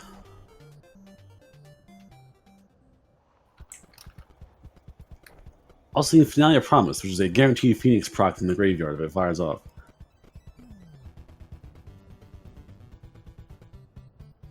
Yeah, all of the finales seem really spicy, to be perfectly honest. Yeah, they all have that thing where it's like the big X spell where you're afraid of being, one spell pierce can ruin your day. But you pull off a finale, things will harry in a hurry. If you have enough mana to do the big finale, it's a bad thing. Yeah, the combo, it's not a finale, but the thing that I want to do is there's Rise, Call the Dreadhorde, the Dreadhorde. Yep, that's my favorite spell currently. Command the Dreadhorde. That's it, where you pay life for the converted mana cost of all the creatures you're bringing back. A thing that I saw from a tweet or an interview or something from Wizard staff, Gideon's Sacrifice works with that. Yes, it's not loss of life, it is damage dealt to you by the spell. Therefore, it's an effect that can be redirected. Also, if you have the Traveler, she makes you ignore that damage as well. Yeah, kind of ridiculous. Or vice versa. it's the Also, I didn't Traveler. realize the Traveler did that. Well, it's the Traveler and Gideon's. She's the primary target for it because she just doesn't care about the damage. Oh, I see what you're saying. I was thinking of a different thing. Who's the planeswalker that prevents non-combat damage? Yeah, it's the Traveler, but it's okay. only to you and your Planeswalkers, I believe. Right, but you're dealing damage to you with to yourself with the Command the Dreadhorde. So I Right. don't think you need to target her or anything. It just goes off. Yeah, and or you have Gideon sacrifice and just pick one sucker on the field to take the damage for you. Right, exactly. Or you just do what I do and run with green and just bring back your Mogoth Walkers and your Jaded Rangers. So it's like, I'll take 15 and gain 25. And so the Vinosaurus Rex is on the field. Yeah, it's one of those cards where I'm like, I want to do shenanigans with this, but I know I'd lose games going to 1, vomiting my board, and then just taking a shock to the face. It does happen. But then again, there's also, you can do that, summon all its Planeswalkers, Elder Spell to eat them all, give them all to Vraska, and you're suddenly your 2-1 Dryad in the field that's been there the whole game. There's done nothing. We'll suddenly swing for the win. Alright, game on. I think. Yep, here we go. So I think Rambler's finishing up a game and is about to challenge. Oh, the concession. Curses. Alright, game on. Here we go. Yeah, by the way, gold grind is a pain. Getting out of gold took me a month. Getting out of platinum took me a day. Gold Yeah, is rough. It's one of the reasons why I decided to modify my Rakdos deck. It's because it was performing with like a 90% win rate against the variety of decks in play, and then was just getting obliterated in ranked. and I realized it wasn't quite a mid-range deck, and it wasn't quite an aggro deck, so I just needed to pick a lane and go for it. So I went with aggro, because it was already closer to that. Alrighty.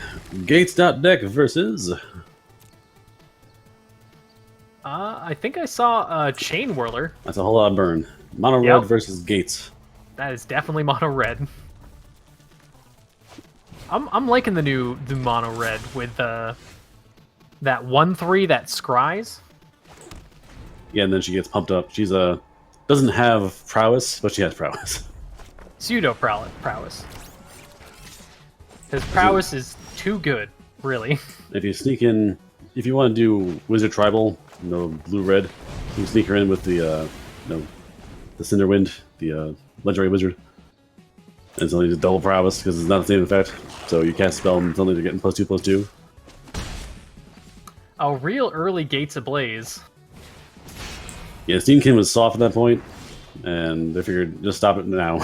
I don't want to deal with a 4/4 with free mana frenzy. Steamkin. Yeah, I could definitely see the line behind that play. You don't want the Steamkin going off. Also lacking mana, which is unfortunate. So this big old goat is probably not going to go anywhere anytime soon.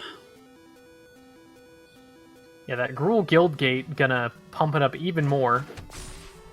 Probably gonna have a second ram, but I'm not super familiar with when you actually want to play a Gate Colossus. If you just want to get it down as soon as humanly possible, or if you want to wait to play it for free and just ramp until then.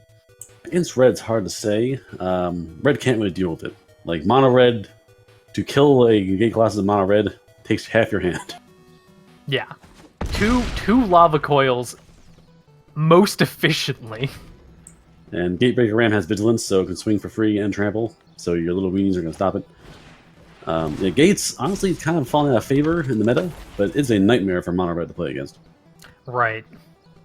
Still pretty strong against mono red.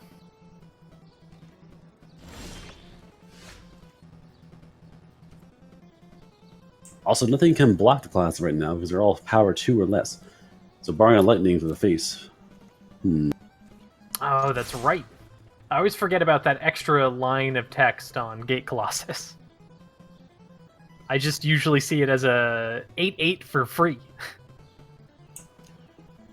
It's scary on its own. So if they go whole ham on that Colossus, 3 damage from lightning, 3 damage from the Steamkin, it still won't be enough. So they cannot kill that Colossus.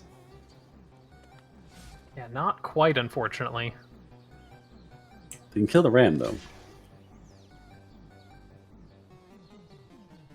Either one's going to end up sacrificing most of your board, or just the Steamkin. So we Steamkin and Lightning. And we'll see if they want to go for full demoralization by playing the Ram, or playing the Crassus.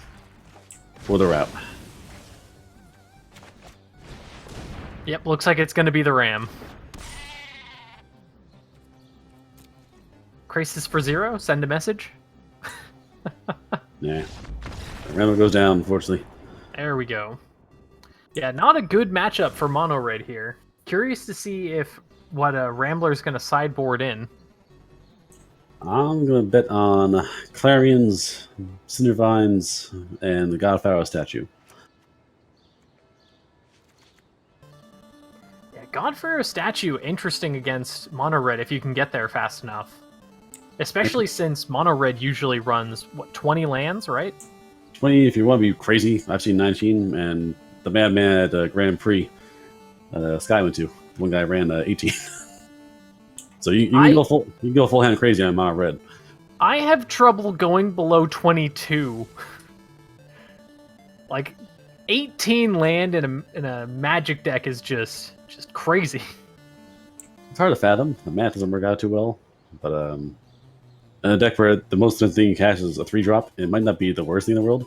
But you're definitely True. you know you're going in with a risk. You know you're I'm going to lose a game or two to this tournament because I have 18 lands, and you accept that. It's like having Brett Favre for quarterback. He's going to throw 5 picks. I have to accept that. Yeah, I know my hyper aggro Rakdos deck, pretty much everything's on 3 and I'm running 20 land. But I also have a bunch of, 5 drops and 2 swamps in the sideboard. Just in case. Just in case, exactly. Alright, game 2 is on. Alright. I like this Knight of Autumn. Knight of Autumn's a fantastic play. It'll kill Frenzy, it'll gain life, it'll come in swole. Whatever he's got to do, it'll do.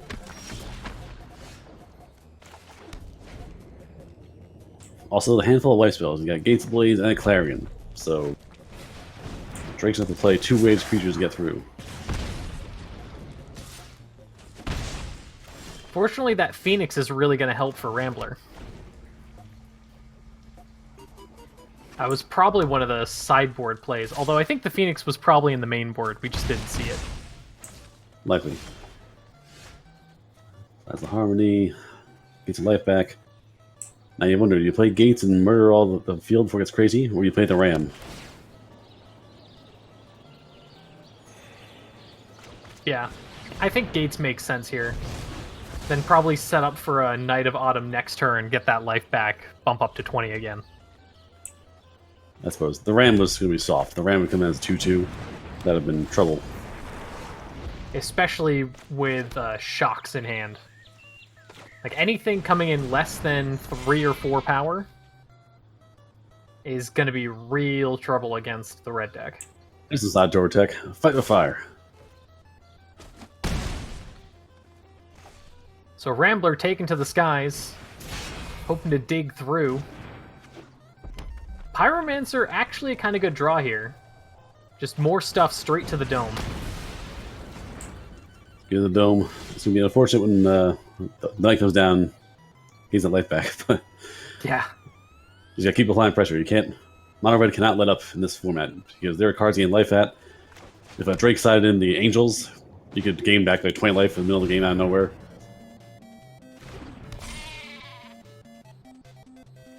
A Fight with Fire, an excellent sideboard tech for large, beefy creatures. Yeah, sometimes you just need to kill a thing. And you don't care how much mana you pay to do it. Alright, Drake getting low in health. So that Ram is big, but it's going to take 4 turns for that Ram to kill everything. Yeah, and Rambler, technically with lethal right now, unless Uncle Drake plays the Knight of Autumn. Trying to figure out a way to play both. I don't know if Drake can play... Oh, there you go. Lifelink off the Clarion. Oh, that's right, So- because you can play both and it's not going to die to the Ram here. Or the Ram's not Oh. going to die here. However, if Rambler shocks that Ram twice, it will die. That's true. Which I think is worth it here. Because that's going to prevent that... Because that 6 life is going to be huge. Yep. So we can't have that happen. Alright, And the Phoenix is just coming back. now, if they can shock themselves and play Gates of Blaze... Alright, so we'll see if Rambler has any top deck tech. Ooh, spicy.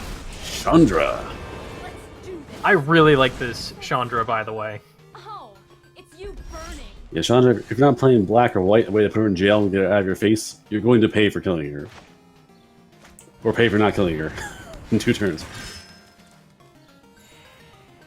Going with the life gain here. And Harmony with even more.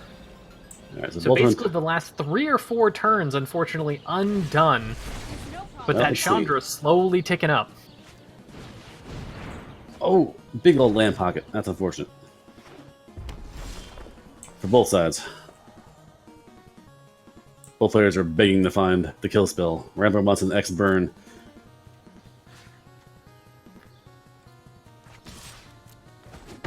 Yeah, Drake going to sending it to the Chandra, not wanting to get that -7, but I don't think it's going to be enough. Oh no. 1 turn away from... You have kicker cost?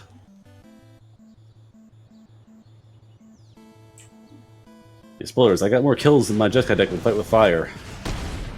Because eventually it becomes 10 to the dome. Yeah, hard to deal with 10 to the dome. So Rambler ties it up 1-1. clever play by giving up the hand. You had 2 shocks in hand to kill that goat at the first right time. Without that way to kill that goat and lifelink, that would have been out of hand that turn. So Rambler played defensive red. It's hard to play. Looks like Uncle Drake bringing in some of those negates for the shocks and the other direct burn. Or for Chandra, because frankly, he has Drake's same problem. If Chandra shows up, I have to kill it with damage, which is bad for me. That's true. Planeswalkers are in fact not creatures. Usually. It's true, unless Sarkin's on the battlefield. Gideon's dead, so that's the end of that. Oof, too soon.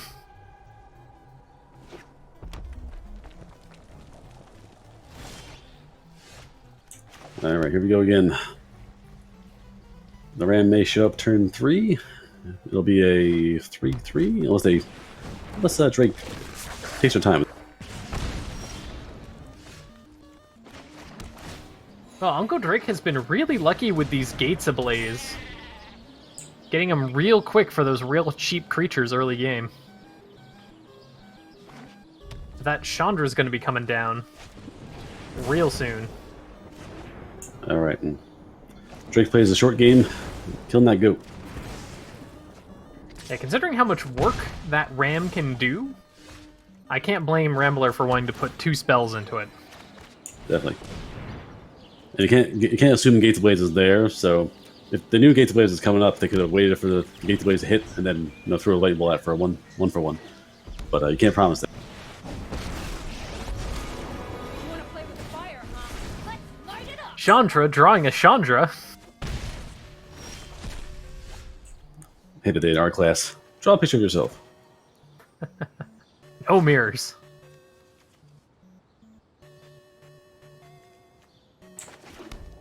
Alright. So Drake gonna ramp up mana as fast as they can and play a huge honking Crassus next turn. Yep, or maybe hold on to it until they get a little low. But getting it in sooner than later will probably be a good idea, just swinging in the air.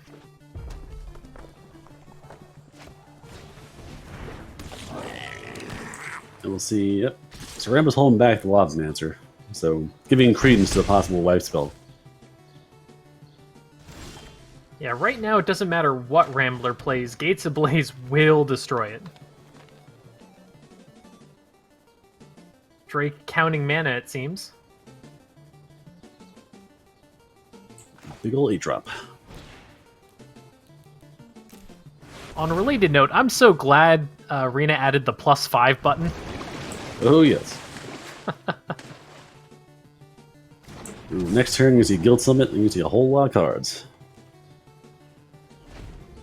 Actually, good fortune for Rambler. Both matches, Guild Summit never showed up for Drake, It's gonna be bad. so they've actually gotten by pretty well without that card. Because Guild Summit will crush you.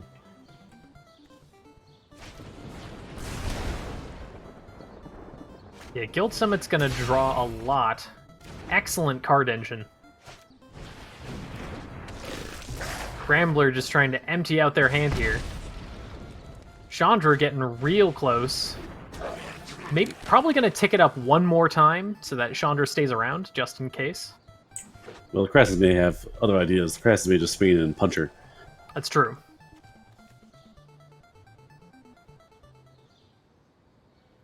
And I believe Chandra just goes to the dome, right? It's not any target?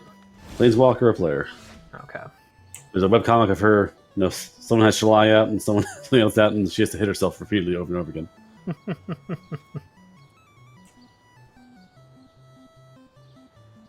Alright, so the funny thing here is the Gates of Blaze will probably kill the Crassus.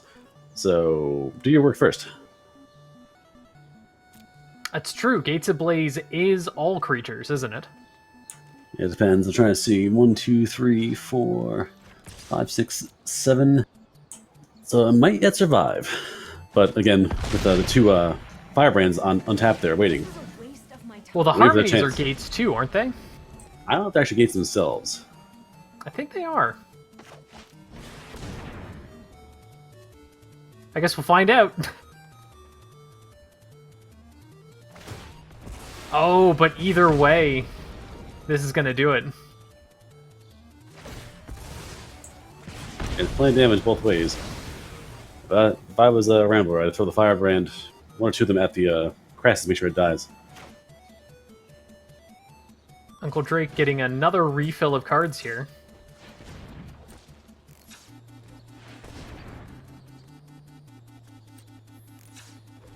Alright, Guild Summit says, I'm going to draw 4 now. Then play a gate and draw 5.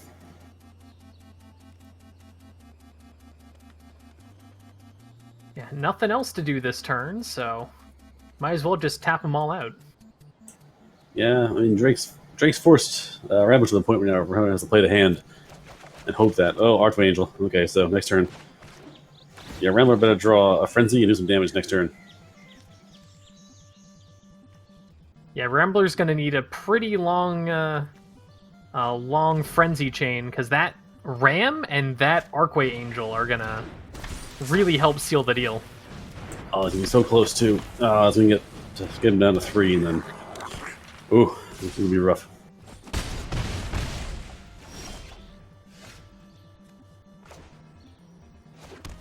Yep, draw a card. Oh, Angel for a whole bunch. Oof, 18. 18. Extra rubbins that it's not even 20, it's 21. Yeah, it's... all the salt in the wound. Risk factor not going to do it, and that's going to be game for Uncle Drake. Yep. Mono red mana, I guess, and your opponent still has 21 health, 20 lands, and a Crassus in hand. And refilled their hand at least 3 times. Yeah, Rambo mentioning in chat or in the Discord that, where's my Tibble? Yeah, Tibble real nice against those cards. Good sideboard tech.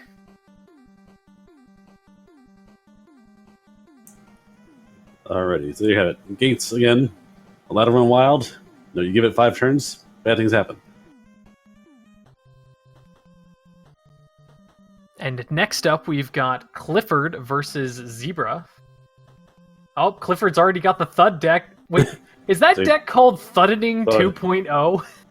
That it is. That's the Aristocrats version, I guess, with the white mana. But it doesn't have green mana. But Thud How- does. How do you cast... Oh, wait, no. Thud's just a red. Okay. No, I was thinking Colossus. You know, Thud has Colossus. I guess Thud does not have Colossus. There's not enough room in all the fancy pants white mana to add Colossus to that mess. Yeah, I think the white mana here is just a revival. If I had to guess. It's not actually a white card. Your Revival is kind of scary, because Revival brings back Judith, brings back Dreadhorde, brings back... 90% of the deck. Yeah, random creature I need right now? Pardon me. It also plays really well with Priest of the Forgotten Gods. Because when you sack it out, you get 2 mana, 2 black mana. Guess what can play 2 black mana? Revival. Hmm. So I had a lot of plays where I would, sacrifice Judy or Mayhem Butcher, or Mayhem Devil, but just get it right back, so I wasn't actually losing anything. So we know what Clifford's on. Wonder what Zebra's on today. Let's see. Prior, I think Zebra. No, CPU had the Esper mid. Rock the Angrith. Let's see what shows up.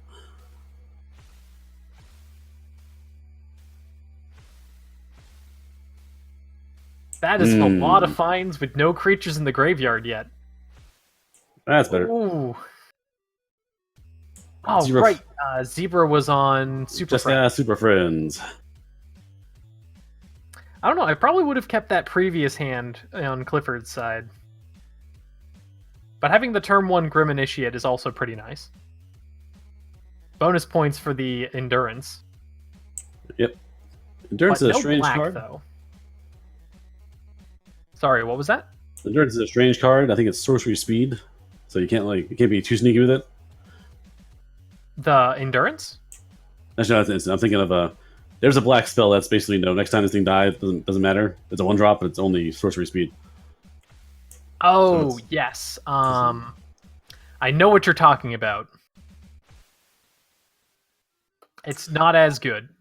Yep. The friends have showed up. It's the Healy. Friend 1. And we've got the black mana for endurance in case anything bad happens there. Or is he just going to endurance thud? Swing. Oh, right. Thud is any target, isn't it? Yeah, I thought you can hit anything. Ah, yes, the classic accidentally targeting your... like, doing the thud in the wrong order. Yeah, are you sure you want to thud yourself? I'm so glad that prompt exists. I hate for Elder Spell though, but I Elder Spell my own stuff a lot to get like the big ultimate in one round. It's like, are you sure you want to kill this? Yes. Are you sure you want? Yes. Yes, I'm sure. Each and every one. Before action. Do you want to kill Teferi? Yes. All right, so friend 1 down. Friend 2 shows up. Narset is here to draw more cards. Yeah, Zebra doesn't have the red for Sarkin right now. But that Teferi's going to be doing work. Ooh, and the Karn as well. Now the red was there because if you can't see at the top there, that interplay on beacon, yeah, that's basically red mana waiting to happen for a Planeswalker. So Sarkin's ready to roll next turn if he wants to. Ah, right. I forgot Interplanar Beacon can tap for anything. Beacon taps with 2 mana of different colors. Only for Planeswalkers. It's the ultimate filter. Wait a moment. I won't forget our time together. Not the Planeswalkers anyway. Dreadhorde Butcher starting to get big. An important 2 words on Dreadhorde Butcher or Planeswalker. Super relevant here. Alright, so Sarkin shows up, puts Dragon for defense. So now the army and the initiate go for Sarkin, or go for the player, they're gonna die. So Watch this come on. Clicker perhaps not reading the card properly. Yep, there we go. Yep, that's a big oops. The Butcher at least going to be able to take out the Dragon. Ooh, the Dragon or the Sarkin. Probably going to go for the Sarkin, yeah. That's really tragic, but Find is a thing. Find is going to help here. Yep. Butcher. Oh, right. Find gets 2 cards. Guess who's back? Back again. It's like, oh, you wiped my board? Good for you. It's back. That extra counter, though, was really important on the Butcher versus that Dragon. So it's going to make it a little more awkward for Clifford. But, hey, shock to the Butcher. Just get out of town, buddy. Alright. Now, Clifford's out of cards and has 2 1/1s, which is not ideal versus Super Friends. Battle for the forces of good. Right, unfortunately that Dragon ping from Sarkin really set Clifford back. Right, Clifford knows he can't do work against Karn right now, so he's just going straight for the dome. Right. Fortunately, the creatures that Karn's going to start pulling out are only going to be 1/1s, and without a Saheeli, I think they're going to stay as 1/1s in this deck. I mean, they multiply themselves, so 2/2 That's was true. 2. That's a good point. I ran 2 Karns in my old Amaket Demir deck, basically. Just a surprise, like, oh, by the way, here's Karn, and he's making babies. What? Like, yeah, just, most decks have an answer for, like, why am I fighting Karn babies? Yeah, I had an Oops All Artifacts deck in Amonkhet, which was 4 Karns, 18 or like 24 different types of mana, and that one card that had +1/+1 for every different named land you had. Alright, Clifford says, I'm gonna guess. Let's try this again. Oh, hey, there's that Tibalt. Unfortunately, not as good here, but still pretty good. Taking out the a couple revivals because they're a bit slow. Brought in a Collision Colossus, I think. Taking out some Thuds.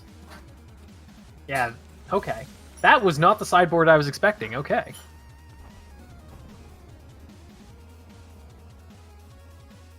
Zebra, I can't see the proper sideboarding, but definitely looking at Sarkins, looking at a few other things. Maybe adding more Sarkins to the deck, because Clifford's deck has a lot of /1s, so 1 Dragon on the field with Sarkin says, you can't attack me. Yeah, maybe even just adding a dragon card could be really good here for helping wipe the board of 1/1s. Yeah. Behold my dragon egg. Yeah, Dragon Egg. Oh man, that's the feels bad right there. The O2 dealing O2. damage to everything. O2 owns the board, and oh, you finally kill it? Darn, here's my 2/2 flyer. So really liking Zebra's hand here. Pretty much everything can come down. Yeah, Zebra's got a hand in 2 or 3 turns. It's gonna be really nasty. Clifford again has a lot of 1-drops, which, I don't know. Long term might not be the greatest thing. I think Clifford's going to be able to get Zebra down a decent bit here.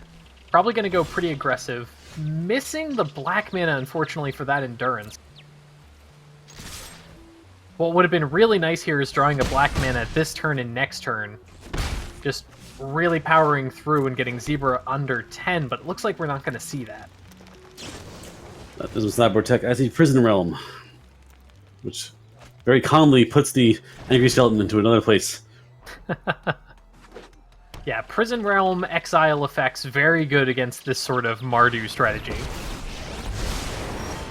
Oh! Still no black. That is really unfortunate. Clifford knowing, no, I don't have any tricks up my sleeve. I'm going for the dome as fast as I can. Unfortunately, I see a Deafening Clarion. Yeah, Deafening Clarion isn't going to be super good here, though. 1 damage still going to come through some Amass. Though, now that I think about it, that Amass is all going all on 1 body. Which can be shocked.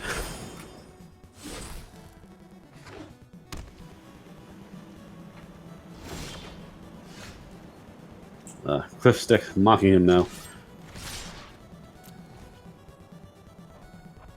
Yeah, I feel like if Clifford just had 1 black mana, this would be a completely different game right now.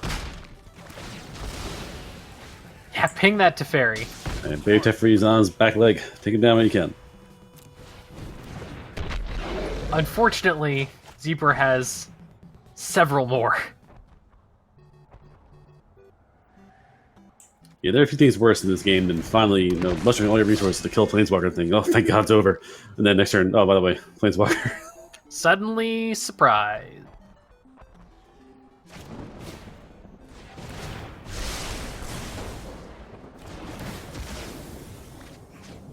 Yep, taking down that board presence makes sense. Unfortunately, it's still going to stick around. Yep. Uh-oh. I see more Cyborg Tech. I see Ooh, more- yeah, that Lyra is going to be really good here. I see more black cards.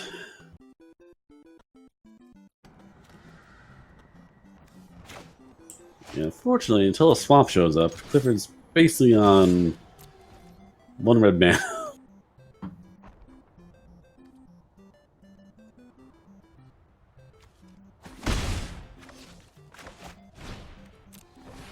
Yeah, at least the Grim Initiates have first strike, so they're holding back the board a little bit.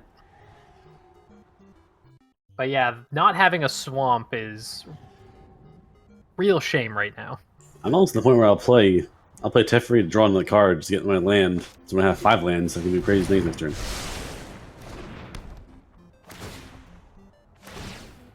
Prison Realm getting rid of one of the Initiates.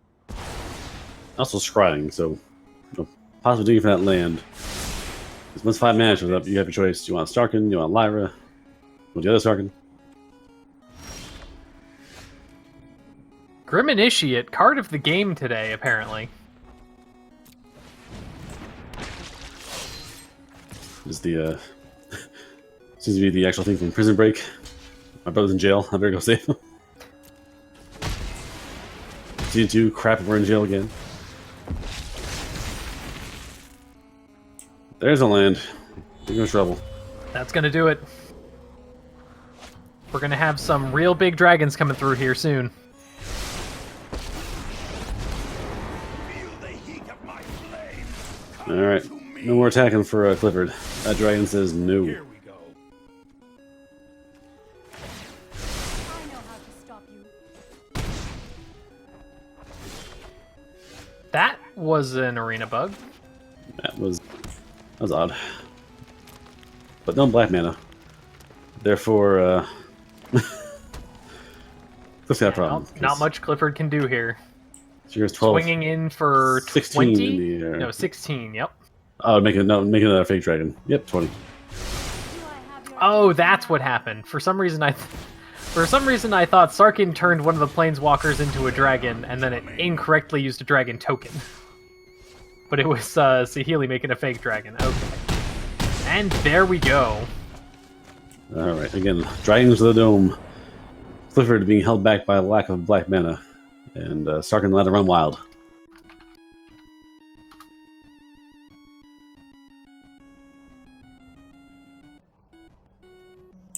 Yeah, I kind of want to build a Sarkin deck now. Like that Jeskai Super Friends looks really fun. Even if it does mean I have to play Teferi. It's interesting because you don't think about it, but trying to kill planeswalkers the traditional way is a pain in the neck in the first place. And then when they have a turn between 4 to you as well as doing my planeswalker abilities, it gets really out of hand. Yeah, you can get a lot of flyers just rumbling in between dragons and planeswalkers, the whole lot. And your best kill option is to have your own baby Teferi and play a rat spell in your turn, which is convoluted, to say the least. But yeah, sure, the Elder Spell, you're not getting past that wall of planeswalkers. Or surviving, you'll have to get a Immortal Sun out, and they're laughing at them all to do nothing. You know, I've seen a surprisingly small amount of Immortal Sun lately. I'm shocked it didn't pick up as hard as it did, but it's still a 6-drop. Like, you have to ramp up to that thing. Like, you have to... Right, it is super expensive, but considering how expensive that card is now... I don't know if this price is stabilized, but it was rocketing up at the announcement of War of the Spark. We're adding 40 planeswalkers. No, buy it all. Yeah, people were losing their minds about that. I remember when War came out, and I think Angrat's Rampage came out, and like Angrat spiked like $5 for a day, and then back down. It was weird stuff. Yeah, I know one person who I watch play Magic Online. Back in Origins, everyone was like, "Yeah, this Jace isn't going to be very good. This Jace isn't going to be very good," and they bought like 8 of them or something, and now Baby Jace is super expensive. Yep.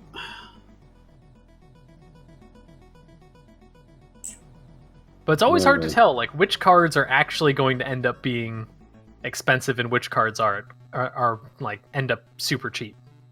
Also, multiple formats, so it's like a card that's there are cards made just for drafting. There are cards that are made obviously for Legacy and for Vintage and for Modern. And there are cards that are made for the current standard format. That's true. Like the new Karn, the great creator, he was made for Legacy. He does nothing in this format. There's no artifacts to play with really in this format. But in Modern or in Legacy, oh my god. Oh, I'll grab a sideboard full of awesome artifacts from the dawn of time. Yes, I'll grab my Astron Scepter. I'll grab my I'll grab my Chalice of the Void. Whatever. Just insane cards like, oh, by the way, -1. Yoink, awesome card. Yeah, usually they don't directly print stuff for older formats, but Modern Horizons printing new cards for Modern is got some pretty spicy spoilers lately. Real good stuff. Yes, and the first sliver. So anyone who I was playing during the initial onslaught of slivers, literally, no pun intended. They first showed up, and it's like, oh, every creature's...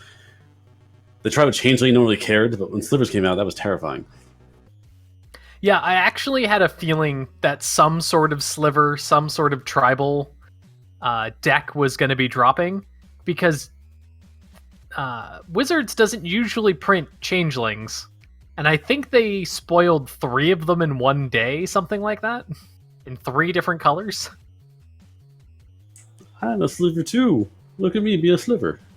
Hey, I'm a sliver, and a warrior, and a cleric. Hello, fellow slivers. That's where the real tech is. Cleric tribal. I remember doing zombie cleric tribal. That was a thing way back when. Uh-oh. Thunding 2.0. Everybody hold on to your hats. It's evolved. Everybody ready for some cowboy magic? Because it's Thudding 2.0 time. Howdy, folks. I'm the Sheriff of Thud.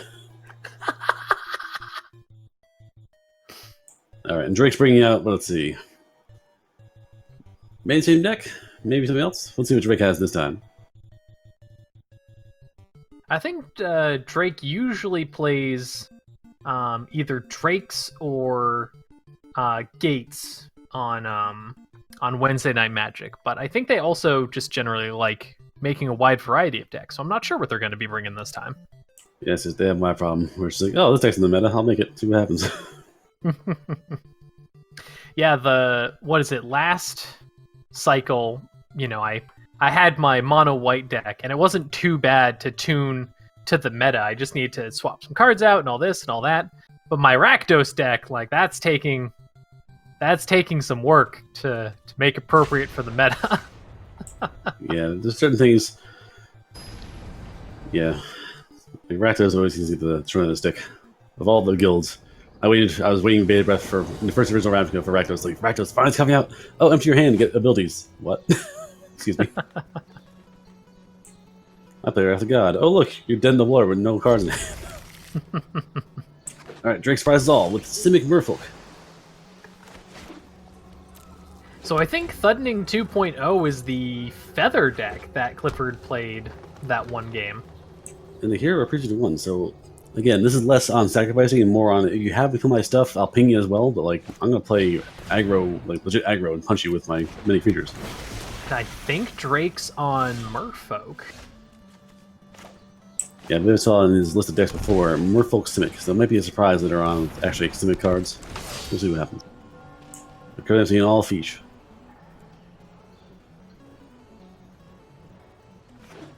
It's a regular seafood buffet over here on Uncle Drake's side.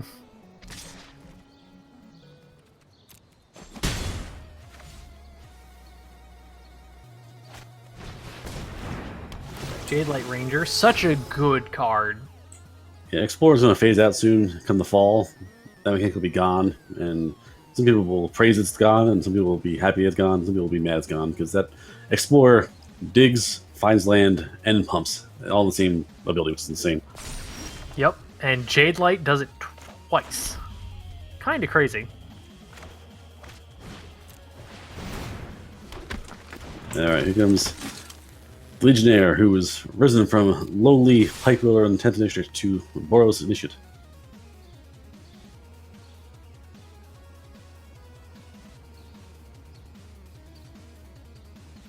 Also, Uncle Drake not sure if there's a trick here. Spoilers, there's a trick here. Which, surprise, there's a trick here. Getting another body off of the Hero Precinct 1 as well. Oh, goodness. So And here playing comes- the trick regardless. Next turn he's going to do it again. I'm pretty sure Clifford's going to be doing it for a couple turns. No, I mean, going to draw it on Boros Legionnaire and do the same thing. Actually, carbon copy again. Drake has got done. Also horizontal. Fill the board with little bodies. There's that called shot Legionnaire.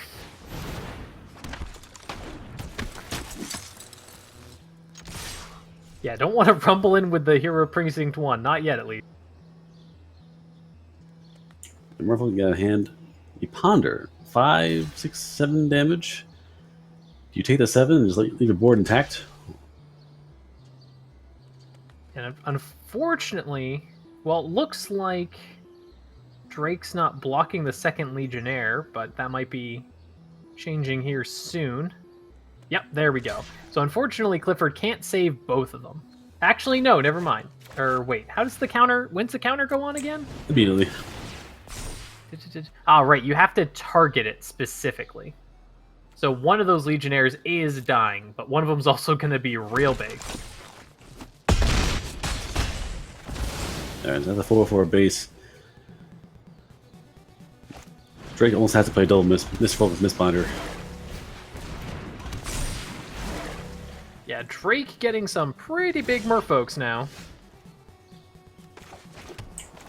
This is going to be unfortunate because June comes out and there's still yet more tricks to be played. Yep, Judy into... Oh, Hero's coming in this time.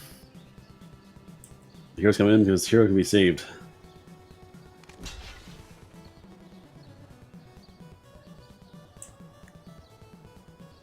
So I say the board's gonna be wiped. I think. No, maybe not. Let's see, no blocks on Hero, so I think this Integrity just comes out clean, right?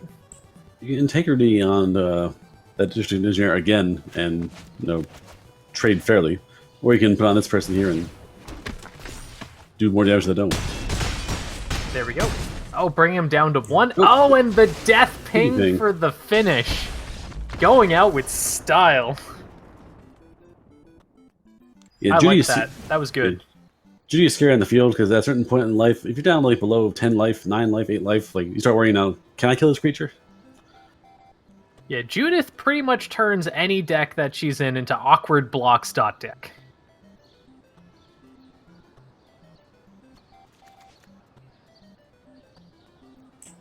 Alright, so Clifford pondering what to bring in now.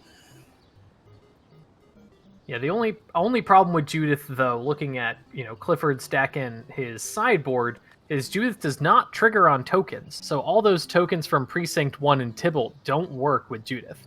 Now, she pumps everything, which is still pretty good, but you don't get the ping trigger off of token. It's on a bounce. But again, you play 3 or 4 spells, get 3 or 4 dudes come at you, and suddenly Judith pops in, and suddenly now you have 4 2/1s. Like 4 1/1s is annoying. 4 2/1s is downright scary. Is actually a problem.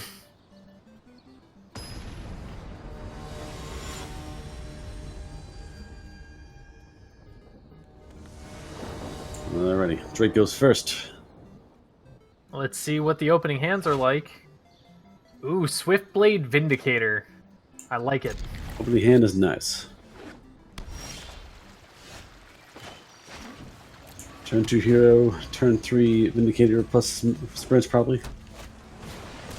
While Drake is trying to build up early on, so you're probably going to see. It's a risk now with Deep Root Waters. You want to play it first before you start playing Riffle like crazy, but how many turns do you have before you build your army before things go haywire with Mardu? Right. Clifford probably waiting for the turn 3 Vindicator so we can get an Integrity with it at the same time. Yeah, Vindicator can very well cut life down in half and won't go that way. Yeah, Vindicator is crazy good. It may be only a 1/1, but it's a 1/1 with a lot of words on it. The rulebook is very heavy. So we can Vindicator and swing for beef, or we can go long game, play Feather. Looks like we're going for long game here.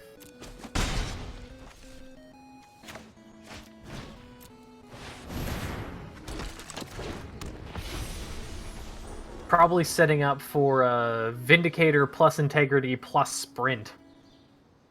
Surprise crisis. But here comes Giant Merfolk.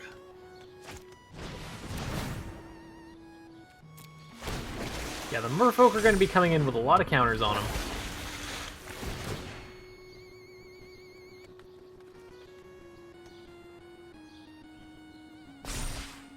I don't think it's going to be enough to block... Well, it actually might be enough to block the fully pumped Vindicator at this point. Vindicator coming at... It's a 4/4, can at least get the damage back in. It'll be a 3/3. Barring any other tricks, it'll be a 3/3 double striker.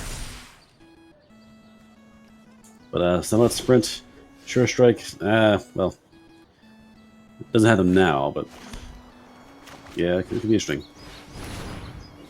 Sure strike will definitely be a kill, because that's gonna do enough damage to do all kinds of stuff.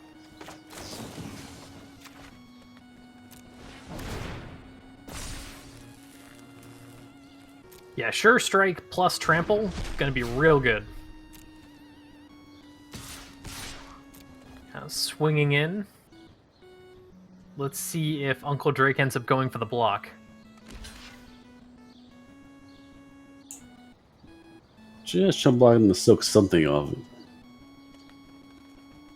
Which, to be fair, Uncle Drake's seen several Integrities last game, so You got to be cautious with those blocks. But if there isn't even a chump block, well, if it's just a chump block, the Vindicator is going to be coming in for most of its damage anyway.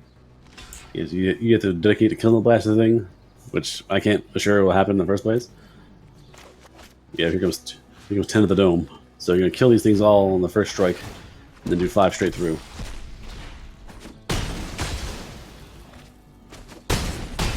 Oof. And they all come back. Yep, next turn, plenty of mana to play all 3 on that Vindicator. And no land again for Drake, which is unfortunate. Might have to draw Cometa just to have a beat of butt to try and absorb some of that Vindicator. I don't think it's going to matter either way, though, because if it's a fully pumped Vindicator, It's going to be... and Drake blocks everything against it, everything else just gets in. Well, it depends. Kumina might have to go into it, block, create the extra Merfolk, pump up Kumina to be able to soak most of that damage, and then on block, once block's declared. Okay, never mind. There we go. I'll take it back. Yeah, that's a spicy that was a spicy Vindicator plus Feather plus lots and lots of combat. Yeah, Feather makes basic spells terrifying, because seeing it, no, short strike once, okay, it's annoying, it'll kill my creature, whatever, done. And then, oh, by the way, my turn, back to my hand. Oh, my double split cost spell, back to my hand. Over and over again. Yeah, Feather can get real gross real fast. It should also has to be 3/4, so you have to kill her with a dedicated burn spells or a lava coil. You can't halfway kill her. You have to dedicate yourself to murdering her outside of black, kill spells. Alright, I do believe that was our last match of the evening. Gives you a variety of decks, aggro control, and mid-range in the format currently. Yeah, Wednesday Night Magic's always great to see a pretty wide variety of what the current sample is, or the current buffet is of decks, especially this current meta, or this current... There's just so many sets in Standard right now. It's 6, 7, I think? It's a very full Standard right now. And there's still one more set that's getting added to it with Core 20. Yep, so it'll be a Will Shores board for a little bit of time, then we'll lose Ixalan come the fall. Ixalan and Dominaria and Core 19. 19. Yep. So we'll lose quite a few cards there. So Old Man Teferi will Everything finally move on. pre-Ravnica. Alrighty, so once again, I will put in the chat the challenge. In a week and a half, we will have our first big tournament here from Speed Gaming. Head on over to Matcherino, sign up there, get the guaranteed prize pool, help donate to the prize pool if you wish, and bring your favorite Standard deck, and we'll go to town.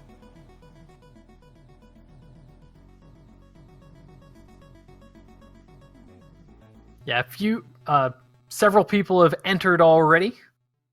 Really looking forward to see what kind of crazy brews the community comes up with. More competitive decks, things like that. It's going to be crazy fun. Field's currently at 12. I'm sure it'll peak up in the next few weeks.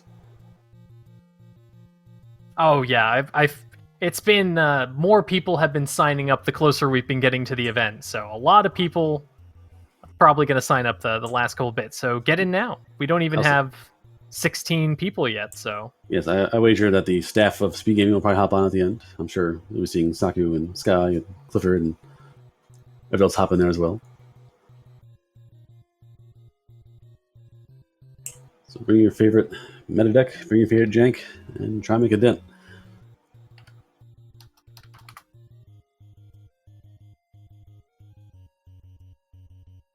yeah, it's going to be a good, strong weekend of Magic. Yeah, and again, as always, you can get a hold of us, hop on our Discord. You can take part in these matches. You're free to bring your decks and challenge us, challenge each other in the formats to be seen by the webcam viewing audiences. You get an international stream cam and see how well your deck does against the current meta. Next week that's also gonna... is... Yep. Oh, go ahead. Next week is also Standard again. We're basically in Standard mode. prepping for this tournament. So next week will be standard as well. That's a 3, and we'll see what happens. Exactly. I'm curious to see if people are going to bring their real powerhouses next week. It's gonna be interesting. It's gonna be fun. But I think that's definitely gonna be it for tonight. Anything else, Seawolf? Nope, enjoyed my time here. Hope that next time we can do it again. There might be other commentators. We'll see. We have a few more on deck anymore. And yeah, it'll be fun to get back involved and play some rounds and see what's changing over. Because the meta changes week by week. Every time you go on Goldfish, go on the site to see what deck's placed, it feels like, ooh, let me try that, or let me try and tweak it a bit. So the meta's always in flux. Yeah, especially this meta. And thanks for joining me for commentary today. Of course, of course. And we'll see you all next week. Till then.